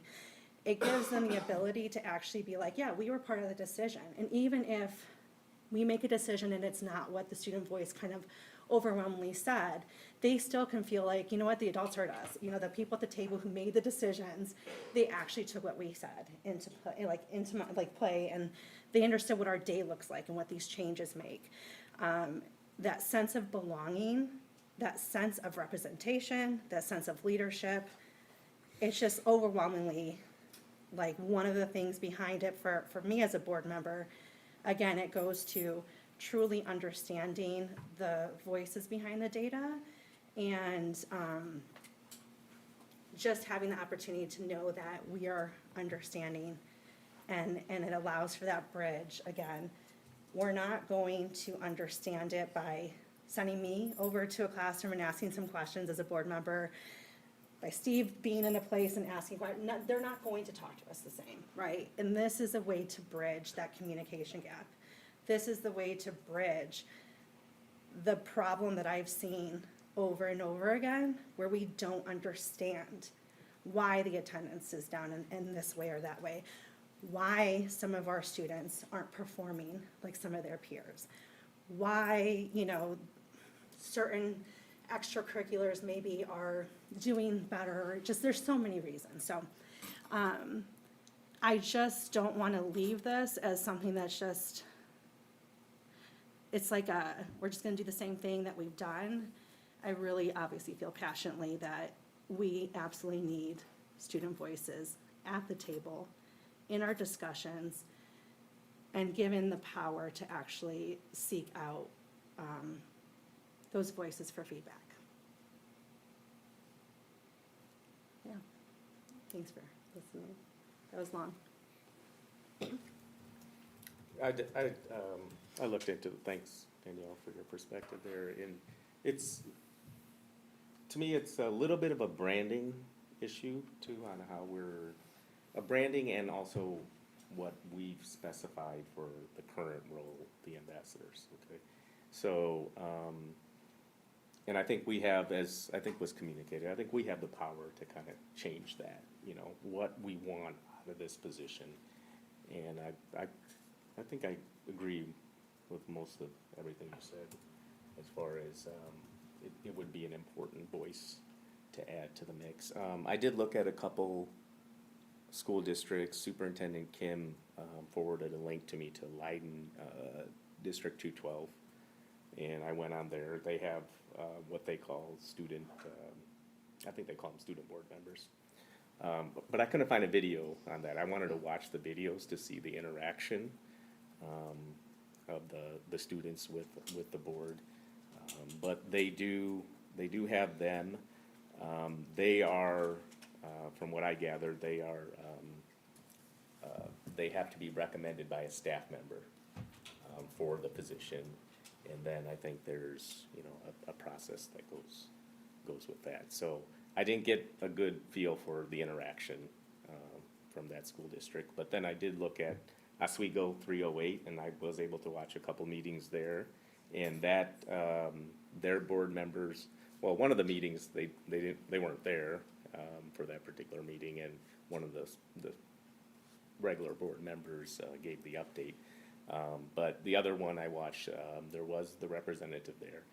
And I think what I found interesting there was she gave an update on a specific initiative that they were working on, that they were tasked from, I guess, the board, the regular board, to kind of work with and give feedback on and get students' perspective. So I think there was direction given then to them on kind of what to work on and report back to the board. So, and they did sit at the table here, you know. So that was interesting to see. Now, I didn't see much other than when it was time for their comments. I didn't see like much other interaction on the other issues, you know, like when we were talking about the playground or, you know, the rework and the other work at HC Storm. So I didn't see that, and it was just the one meeting, so sample of one there. But so I think where I'm at is I have no problem. I think it's probably a good idea to do it. I think we got to be a little bit careful on exactly what issues that they're going to be involved with. But to Danielle's point is if there's some data here that we need kind of the story behind the numbers, I think they could provide a very valuable addition to that understanding. So I'm willing to kind of look at what we have for the requirements right now. And if we want to rebrand it to the board, student board member, I think I'm okay with that too. But let's just be pretty diligent about how we specify the requirements. Now, the other thing is, what I saw, there is a commitment too for this role. So these student board members are expected to sit at the table and be there for the entire meeting, obviously not for closed session and stuff. So there is an expectation. I think there's a little, from where we currently are, there's gonna be a big jump actually in expectations and responsibility on what will want. So it's going to be work and commitment by those individuals, and it's gonna take probably a certain type of individual to, you know, fulfill that role. So that's gonna be another key aspect. We wanna make sure we get the right people, set them up for success. But I think great leadership opportunity for those individuals. And the other thing, and I've talked to Aaron about this, is I think there's a mentorship part of that position too that we're missing out on. And that means they should be leaders within our community. They should be going back to our elementary schools, the middle school, working with, you know, particular student leaders at those schools as well, getting those voices and understanding some of the issues there. So I think there's an opportunity for not only for that individual to gain leadership themselves, but also to be mentors to some of our younger students. Something I didn't touch on, and I know you guys to add in more, but just to kind of go back on that. One of like a really amazing state doing, they actually Washington has it's like a student board member, like your IEA, but for student board members.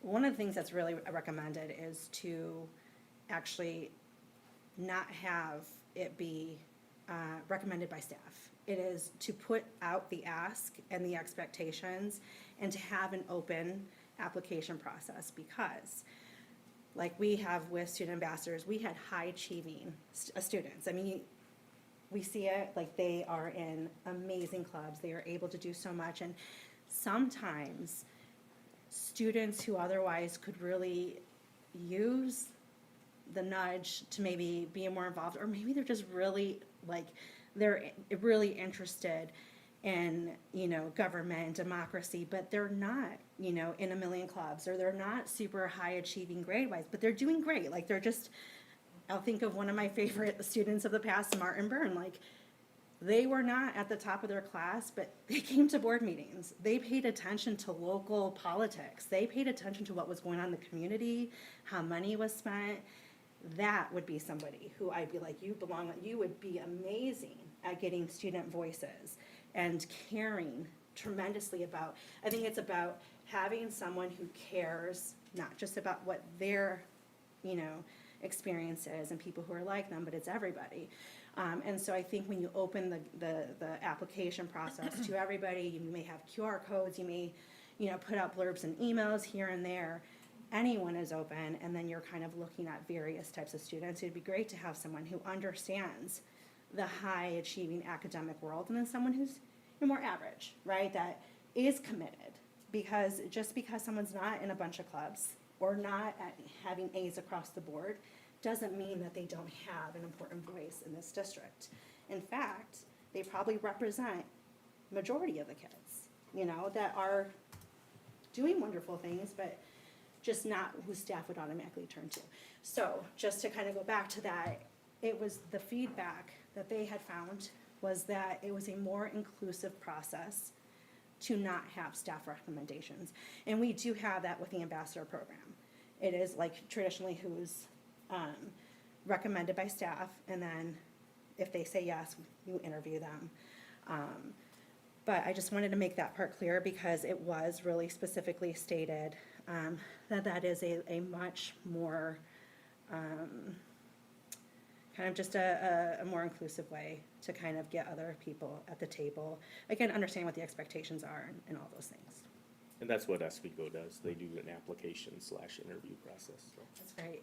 That's great. And then I can share with you guys, but I think it was West Aurora, like in 2024, they had a podcast.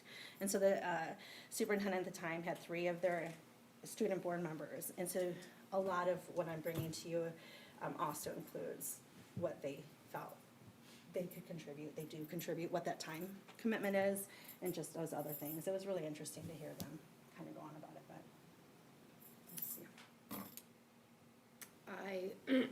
I love the idea. I'm a little concerned about the length of some of our meetings and the commitment for students. That would be a lot of time. So I'm wondering if there's a way to, and I kind of did a little looking around, a way to either load topics that the student board member might have input on to the front of the meeting so they can leave early.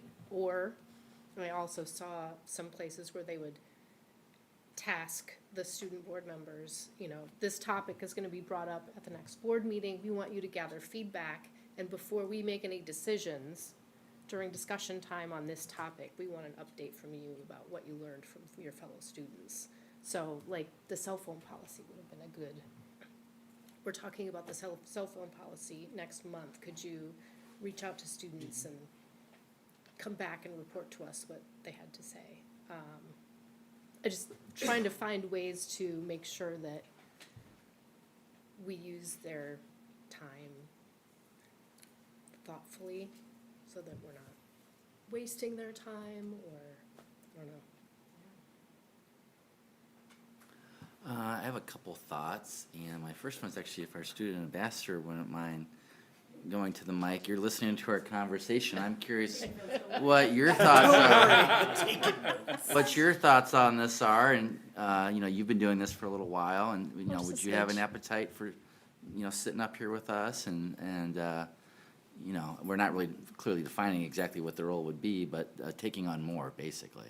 Yeah, I think I guess to start, having a defined position would be very helpful. I feel like a lot of what we learn is kind of passed down person to person. I love the Kaya Gray Show. It's wonderful. I look forward to it, but I think I also, at least personally, and I can speak for Kaya as well, do well in serious positions. Like, I think there's some points of feedback that maybe wouldn't necessarily seem conducive to hearing students, but actually, like, I would really appreciate hearing, like, sitting talking about like the changes in school lunch programs. That's a conversation I'd love to be a part of. I think a lot of us have identities that aren't necessarily like readily seen, but our voices would be valued in those sorts of conversations. Going with like the application first recommended, I was thinking a lot about it and thinking back to last year when we were going through the process, and I think there's a value in the applications, but I'm not sure the types of voices that you necessarily be looking for would be found there. I think being in a lot of different clubs gives us those different backgrounds, but being recommended was super helpful, at least to me, to like get into this space, because I wouldn't necessarily see that. Martin, by the way, still watches the meetings. They messaged me the other day talking about watching the meetings and seeing stuff here, so they're still watching.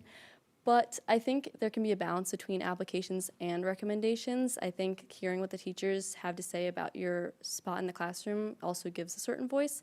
Because I guess speaking for myself, I talk to everybody in class. Like, that's just the type of person I am. I like talking to everyone, and I think that's something that would be heard in an application from a teacher. But the sorts of voices we're looking for could be different. I'd appreciate a spot at the table. I think there's a lot of different conversations that, especially with like the phone policy, I think being in the classroom would be helpful. Sometimes when Kaya and I come up to this, we're like close friends outside of this, so we have a lot of conversations talking about like, okay, what do the students want us to talk about if we talk about anything serious? And I think sometimes not having it defined, we're like, oh yeah, let's talk about all the fun things, but we're not really sure where to fit in more of the serious topics. So if we were encouraged to do that, I think that's something we'd be happy to do. The tasks would be something super helpful for us.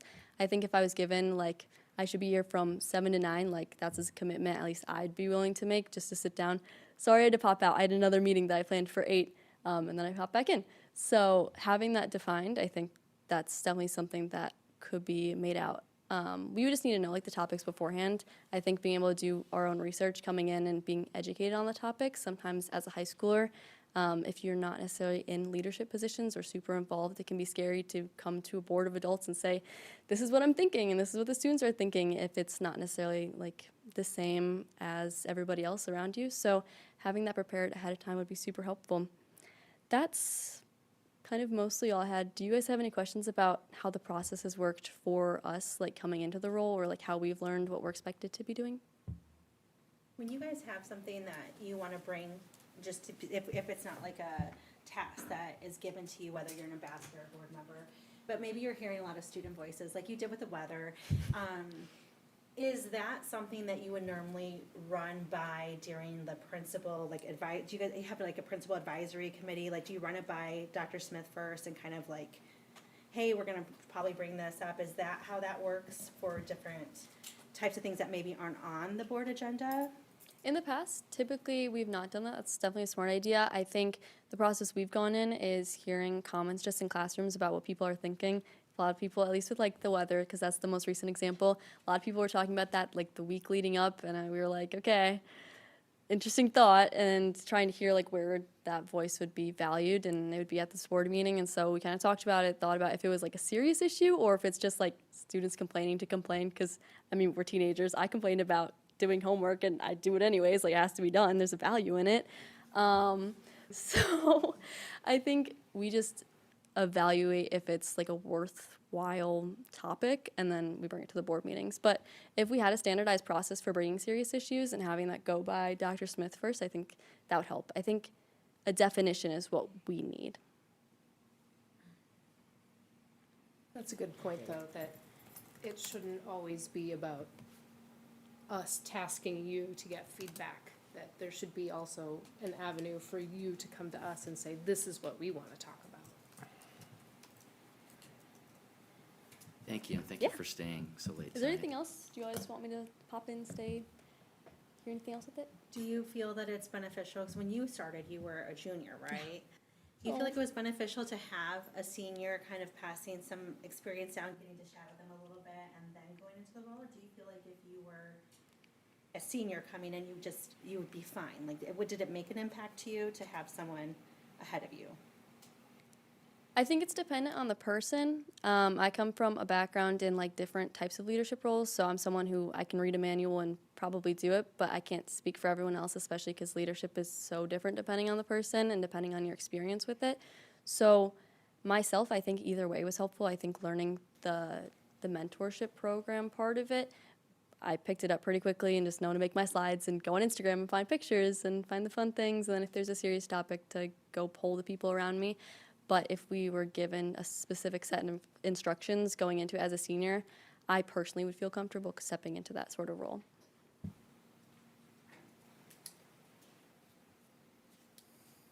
This is weird not having like the Kai Gray show where I'm up here like, yeah, look at all this. You muddled through it well, so. Thanks. Yeah, my other point, and that's, I don't have any more questions for you, but I do think there's a lot of value to it, because I'll give an explicit example where when I was on the steering committee during the development of the strategic plan, Zara and Dorit, student ambassadors that preceded you, were in those meetings, and they had a very valuable voice. Now, I'm always cautious to be like, just because you're a student, you obviously don't speak for every student's experience, but you're giving a student's experience, and you're living it in a different way than any of us would be capable of. So that is very valuable. And I just want to be careful that, like, if we define the role more clearly with a little more ambition on the task, that we don't get too ambitious, because this will be a pretty big step up, I think. And even to Kristen's point, I mean, sometimes our meetings in open session don't end till 11 o'clock, and they are students. So that would be part of the process of figuring out how we can maybe manage that a little bit, because they are kids and they do have school and that kind of thing. But I do think there would be a lot of value to it. I agree with you on that. At the III conference, I attended a session with Oswego. So I got to meet their student board members, their superintendent, and the teachers that are involved in that whole program. And the thing that really stuck with me is the superintendent said, our students are our primary stakeholders. And without their voices at the table, we're just a bunch of grown-ups trying to make changes for kids, and that's not gonna happen. And that really stuck with me, and they are the primary stakeholders of anybody that's there who we're here for. So I'm very, very supportive of us getting as much student voice to the table as possible. And I think the nice thing about there being all these districts nearby that do it is that we won't have to reinvent the wheel. I'm sure they had those same concerns when they started the programs. I'm sure I know as we go, they talked about like, sometimes the students have to leave early because they have other commitments, or it's just sort of meeting to meeting and they figure it out. And if it's going too late, they say, you know what, you get out of here, we'll talk to you next time, like, go to bed. But I think there's definitely ways around any of the concerns we might have. And I think there's a lot of folks we could talk to get a better sense of how it works. If I might add, Kaya and I are here for a couple more months. I can't speak for Kaya because no choir, their schedule is crazy. Usually I just work on Tuesdays, so if I have a board meeting, I like plan out the next couple hours after it with meetings. But if you guys are trying to pilot anything and have sort of drafted ideas, I'd be completely willing personally to sit in and try some things out, because I go to bed pretty late anyways, and I can just do my homework beforehand. So I don't mind trying things out if you have any expectations or definitions that you want to test before we're gone. That picks up on one of my thoughts. I mean, I think the idea is great. I think there's an opportunity here to kind of expand the student ambassador role into something else, and when you change it, I think it's better to rebrand it or make it so that they feel and they are recognized as a part of the process, right? Ambassador implies that you're relating and liaisoning between people as opposed to the member as a part of the process, right? So I get that. The thing my couple of things is, one, I want to, before we get out of here on this particular topic, kind of talk what we all think the next steps are with it, so this doesn't fall apart and not get moved forward if we're all interested in it, which it sounds like most of us are. Is that one, I think we may take you up on your offer of involving maybe our current student ambassadors in the process of figuring that out, right? So I'm just putting that out there as an idea, but to be able to, whatever format and whatever information we do, we bring students in, because I know how busy my kids were, but they were generally in music, so that's one type of busy. You know, they're not in music and sports and this and that, you know, so that's some things to figure out those problems, so we can try to minimize the number of them, so this is a sustainable process. You know, same things that the girls flag football were talking about, like resources, availability, sustainable, it's the same premises and the same challenges that we need to work through. I also think we need to work through, you know, I'm just gonna echo a couple of things. One, you know, attendance at the meetings, we have very, very long meetings. Probably 60% of it right now are things that I wouldn't imagine that they need to particularly sit through, you know? So yes, I think the meeting could be stacked in a way to be able to expand on, you know, even if there was a section or whatever we might come up with that's a student voice section, you know, that's in it to give them an opportunity to speak more than a BPS partner, you know? And then that commitment and their availability, you know, I know some students may look at this as this is a stepping stone for a career or things that I want to do, and that's very important, and want to give them that potential opportunity, but I also want to make sure they don't, you know, sacrifice other things that they're really focused on. And they have to make that choice too, right, you know, as a part of that.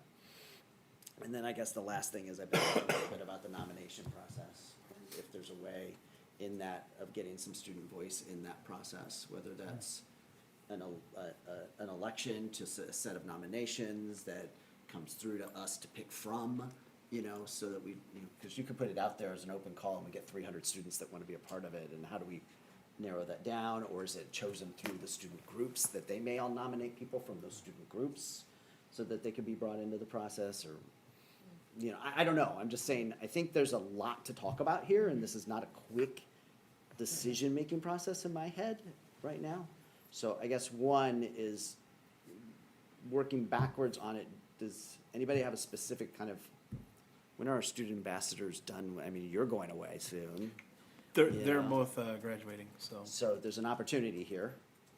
Because I don't think, we don't have anything, I'm not on the committee, we don't have two other student ambassadors. Not right yet, so there's an What? opportunity there. That's usually October, isn't it? Yeah, we get some for next year, yeah. Yeah.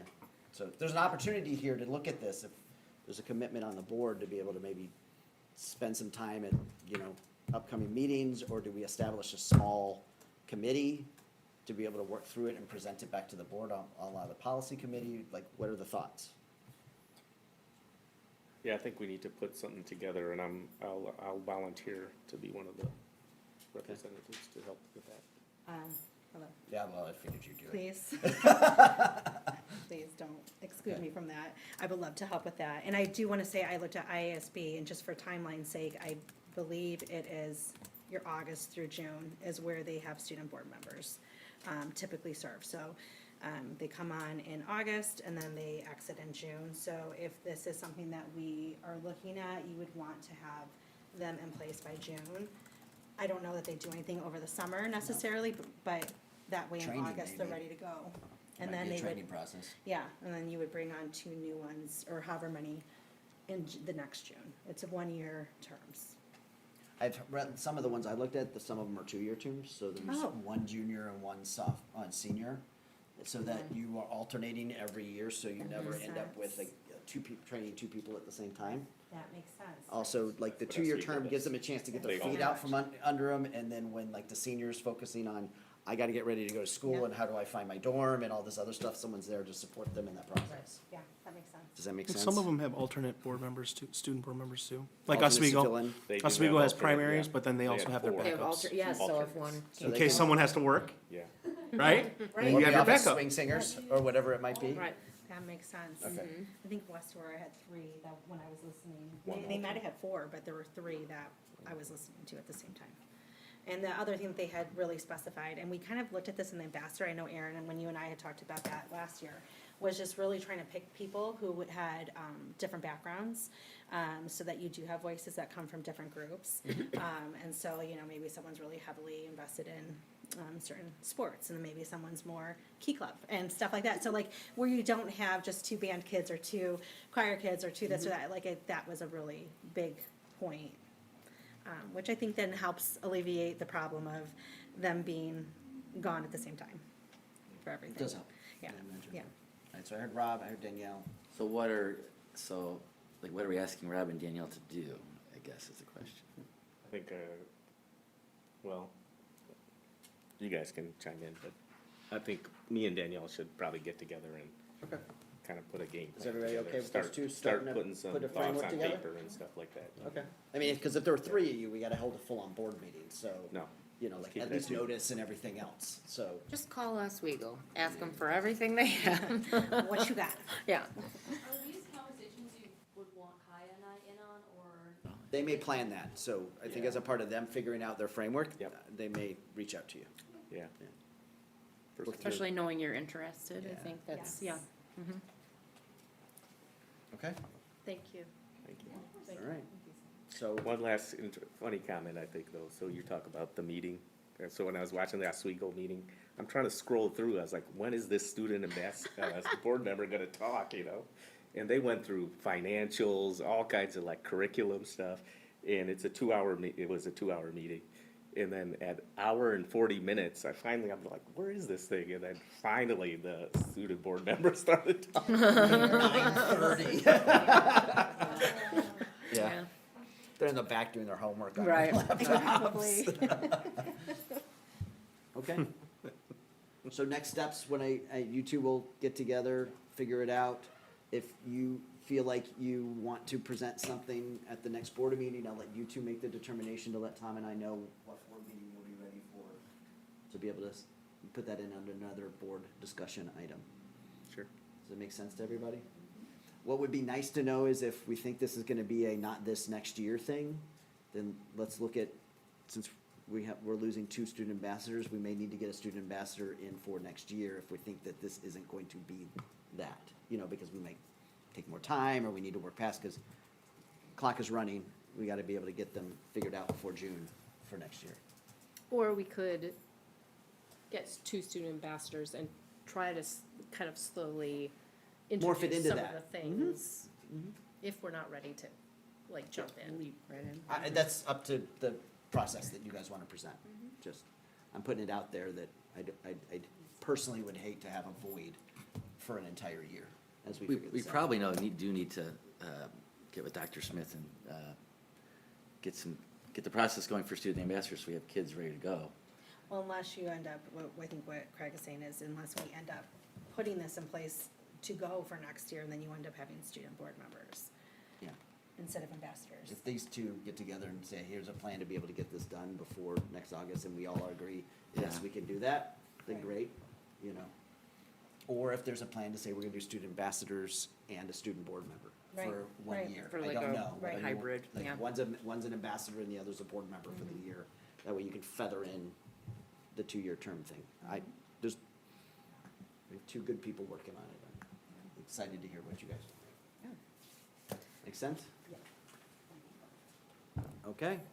Anything else on the student ambassador / board member discussion? Thank you for bringing that up. All right, administration comments, Tom? Yes, Thank you, bye-bye. have a good night. I wanted to thank everyone across the entire organization for all of the experiences and opportunities that you continue to provide our students every day here at BPS 101. As we continue to recognize Black History Month and the meaningful learning that continues to take place across our district, we were recently reminded of a sad loss, a very unfortunate loss, of Reverend Jackson, who, for me, growing up in Chicago, it was more of a news cycle all the time growing up in the decades and hearing that. And acknowledging that we've lost a steadfast advocate for equity in public education.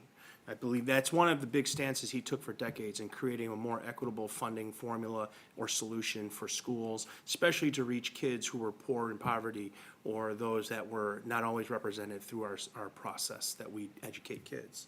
And so I think in helping bringing those playing fields a little closer together, And also, in my personal experience, having stood in spaces with leaders such as Ruby Bridges and Maya Angelou, and listened to them deliver their powerful messages and reminders about the enduring power of public education and what education did for them and what it does for everyone else.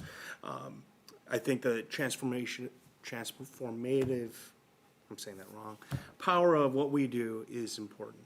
I still recall learning personally as a young boy, being first introduced to Langston Hughes and his poem, I Too, and just thinking about the messaging behind that, about dignity, the ability to endure, and creating a more inclusive society. And that was one of the first works I can remember as a student having a really powerful impact on me. And so I think there's a lot of that work that resonates in today's society that I hope that we continue to reflect on. And today our students, as they continue to navigate their life in our district, they will continue to be that generation that I believe they have such a big responsibility in front of them, because as they grow, they're growing up faster than we are. And we're in a place now, we have to teach just beyond the content. They already have access to it within seconds. We have to continue to teach about critical thinking, discernment, respectful dialogue, and the ability to be able to disagree and agree productively together in our society. So in a world that often pushes a very us versus them narrative, and loves to create volume over truth or dialogue, I believe we got to stay anchored to our mission here at BPS 101. So we're going to continue to focus not just on the academic growth, but our social emotional development, which shapes the whole student under our portrait of a graduate. And in the words of all the supporters during Reverend Jackson's time, as he ran for public office, he ran for presidency twice, before that was even a considered option, that for our youth we say, keep hope alive. And that was one of the big slogans that he used to have with his camps. So keep hope alive. We got a great tomorrow coming with the kids that we're raising as a village. So that's it. Thank you. Board comments. Tom just mic dropped it. I don't. Nobody ever says. Kinda did, didn't he? It's great. I can start Like again. you do all the time anyway, I right? don't think I did last You time. did not, yeah, somebody else jumped in, Katie, Yeah. you jumped in, so thank you. One of my favorite Jesse Jackson moments was when he was on Sesame Street, and I highly recommend. Yeah, so good. I am somebody. It's one of my favorites. I hadn't planned anything to say, but then Madison, is that her name? The Buddy Bench? Yeah, Madison Shank. I was thinking, when she was speaking so eloquently, that she is doing this, and she's a fourth grader. And there are gonna be kids 5 years from now sitting on that buddy bench. And so this fourth grader is like having an impact on kids coming up after her. And then our ambassador, who's graduating, got up and said, you know, I would have loved to have flag football. And so she was also thinking about the students that are coming after her. And I love to hear about the MAP scores. It's amazing. But I think sometimes those characteristics that we're creating in these students don't always get acknowledged. But that's amazing to have students who don't only think about their impact on themselves and their, you know, fellow classmates now, but to think about all the kids coming behind them. It touched me today. That's all I have to say. Okay. Yeah, so I want to thank everyone that, the girls flag football, all the comments there. And it made me start to think, as a father of a daughter who was very active in sports here at Batavia, it is a big definition of who she was or who she is. The experiences that she had participating in those activities. And I think really there's also a Batavia experience, I like to say, and I think it's different. It is different here. And in order to get that, we need to make sure we have like the right people, the right coaches, the right facilities. We have to make that experience the best possible for the students. So it is ultra important that we get flag football going as soon as possible for the sake of the kids. But I do understand we have to do it the right way to make sure that experience is what it should be for these girls, so. And then on Black History Month, so please indulge me here for a second, and you brought up Jesse Jackson, and he deserves all the accolades, but happened to be listening to NPR in January, and they had a feature on an individual that I thought was like pretty, it was, to me, it was very inspiring. And it's individuals that are not high-profile people, but have made a big impact on our lives. So I'm going to read something courtesy of NPR, give credit to NPR and Wikipedia, but if you'll indulge me here, and this is for Black History Month. Next time you plug an address into an app for directions or tag a social media post with your location, please take a second to thank Gladys West. She was an African-American mathematician who helped to develop the algorithms that made GPS possible. Dr. West was born in 1930 in Virginia. Her family was a sharecropper farmers. West saw education as her way to a different life. At West High School, the top 2 students from each graduating class received full scholarships to Virginia State College, a historically black public university. West graduated as valedictorian in 1948 and received the scholarship. At VSU, she chose to study mathematics, a subject that was mostly studied by men at the time. West graduated in 1952 with a Bachelor of Science degree in math and began as a teacher. And she did that for a few years, but then returned to VSU to complete a master's degree and graduated in 1955, where soon after she was hired at the Naval Proving Grounds in Virginia. She was the second black woman hired and one of only 4 black employees. She was a computer programmer in, they call it Dahlgren Division, I'm not sure what that means, and a project manager for processing systems for satellite data analysis. Meanwhile, in the spirit of continuing education, she earned a master's degree in public administration from the University of Oklahoma. So Dr. West was inducted into the United States Air Force Hall of Fame in 2018, one of the highest honors bestowed by Air Force Space Command. The press release hailed her as one of the hidden figures, part of the team who did computing for the U.S. military in the era before electronic systems. So I just wanted to share that about Dr. West. Think about that with your GPS now. Yeah, so just along the lines, happy Black History Month, happy Lunar New Year, happy Ramadan, happy Fat Tuesday, Ash Wednesday starts tomorrow. And then just along with the flag football, so yeah, growing up, I had, my 2 oldest brothers always watched me, so I always had to tag along, and of course, I always had to play their sports. So that got me hooked on, and I remember when I was in 8th grade, and it was our class field trip, and it was really boring. So we pulled over and we went to a like a park district type place, and so we were playing football. And so, being that I always had to play against my brothers, who was one was 4 years older and the other was 2 years older, I was pretty good. And I had one of the chaperone dads. That's why you want to tell the story. To tell No, not at all. And One of the that's it. chaperone dads was like, have you ever thought about playing football? And I'm like, I can't play football, right? Because at the time, there was no girls in football. It just couldn't do it. So I was kind of like, well, I can't do it. So I just play the other sports that I can play.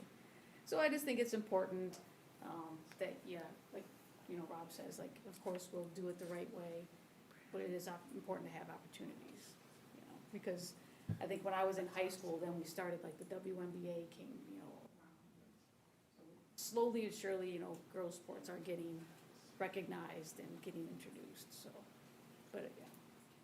So, yeah, I think it is important for them to have the opportunities that, you know, I didn't have. All right, so happy Black History Month. I do want to commend Madison when she spoke. Incredible poise for a 4th grader to get up there her eloquence and what she was able to accomplish out of the goodness of her heart. So yes, it's very inspiring. People are commenting about the flag football team. I'm very embedded in that situation, having coached and spent a lot of time with all the girls that spoke tonight, being on the field with them, coaching them, and just kind of what I go back to is in my life, like anytime things are getting heavy or maybe I'm losing the sight, I always go back to the kids. And the kids have that purity of heart and ambition and clarity sometimes. They don't get bogged down in some of the things that can clutter our adults' mind. So I was proud of all the girls that spoke tonight and their families that were here. And I know that we're going to do it the right way. And when that opportunity comes for them, that we'll all be out there cheering them on and rooting for them to do the best they can. I want to, again, welcome Mr. Mickle to BPS 101. It was a pleasure to meet his family. I think he has big shoes to fill, but I know he's going to do a great job for us. I want to thank everyone who submitted nominations for the Hall of Honor. We had a flood of nominations before the window closed. We're going to have a vote next week. So very shortly, we will be able to announce the new inductees. And then I want to touch again on the MAP testing. So I know, it's been talked about a couple times, but the results were, when I saw them, I almost fell out of my chair because I've been kind of trained that this is a big ship that takes a long time to move. And Dr. Newkirk, you can jump in here because I'm going to botch this, but MAP testing is this benchmark for testing students K through 8 as far as a percentage that meet the projected goals of growth. And we went from in 2025 to 2026 in math from 64 to 71%, in reading from 57 to 68. And if you go back to 2023, the numbers go for math from 53 to 71, and reading goes from 53 to 68. And that's a significant increase. I know that's not an accident. There was a lot of hard work and planning and collaboration with the parents and self-reflection on where we were falling short. So I just want to say that that's very exciting, very encouraging, and I just want to thank all the stakeholders who had a part in seeing our kids grow at that kind of rate. Job well done. That's it. All right. On the note of Black History Month, there's so many, you guys have done such a great job kind of just outlining a couple things, and I think one thing that I just kind of wanted to talk about was Black joy, Black resistance, Black community. Like when I dive into learning, those all are things that have been brought to us by so many Black leaders in the time in this country, and I've learned a lot from it, and I think we all there's just so much that goes into experiencing what their community experiences and continues to experience, but show up and show up and show up and show up. And so it takes so much effort. It's a resistance to have moments of joy. It's a resistance to have community. It's a resistance to gather and share meals. And it's beautiful. And I really like to take time just to kind of think about that and try to find those moments in my life, just to slow down, just to resist by resting. And I'm really thankful for just various ways that Black history has been able to be ingrained in my life, and I've intentionally done that, and it's absolutely wonderful. And it just, again, we wouldn't have so many things in this life without that. To go back to Madison and go back to the students who spoke and all of that, I'm really big into patterns and that kind of stuff. And Kristen, actually something you mentioned, it made me feel like kind of what I was speaking to you about the student board members, right? Like, it's not always about the academic piece. It's about the character. It's about caring so much for another student. These students in this district care so much about each other. They stand up for each other, even when it doesn't impact them. There's no stake in it for them. They show up at this podium. Then a fourth grader, a high schooler, it doesn't matter. Middle schoolers, they're showing up. And I know the girls who spoke tonight for flag football, they're not just speaking for themselves, right? They're speaking for their sixth graders, their third graders, everyone in this community. And it's really wonderful. Students will just never, ever, I'm just consistent, just overwhelmed by the amazing things they can do. She was phenomenal, and just to think about, you know, like you said, like, just, there's going to be like more kids that come on, and that's like her legacy she's leaving behind. It's just so wonderful. And for flag football, I just want to bring back to their 918 petition signatures, and you know, I'm really big about petitions because I want everyone who is involved in that process, and that's 918 individual voices who are like, yes, please do this, and please find a way to do this like quickly and the right way and all those things. And I know that, you know, ideally it would be a sport, and I don't know that we're not part of that conversation. I hope if it can't be a sport because of really good reasons, that it could be a club or something, because I hear these young athletes talking about how they have to go outside of what's available here, and it would be really sad for them to miss an entire year and then start up as a 10th grader or whatever it might be, or miss a chance even if they graduate before they can join. And I don't want them to be left out. So I'm just so proud of them for writing in, for their parents for taking the time, and it was awesome to just kind of read their emails and hear them speak. So, yeah. Okay. Not to beat a dead buddy bench, but I also was extremely, I'm noticing the students using their voices a lot recently, and I think that's really just appropriate based on the conversation that we had tonight and wanting to welcome more of their voices. The empathy that Madison expressed with the buddy bench and getting that all together, the enthusiasm and the attempts to make equal football situation between girls and boys. You know, boys football is so beloved. It almost seems absurd to have no female representation in such a beloved institution. And then even the kids who, and I guess I shouldn't as a board member say this, but said attendance be damned and walked out last Friday and walked over to Randall Road to make their voices heard. That was really something special. They took care of each other out there, and it was just really beautiful. They went and bought each other water and food, and they made their voices heard, and it was really, really, really, really wonderful to witness. So I'm just really proud of all of the students for using their voices. And happy Black History Month as well. And that's all I've got for this month.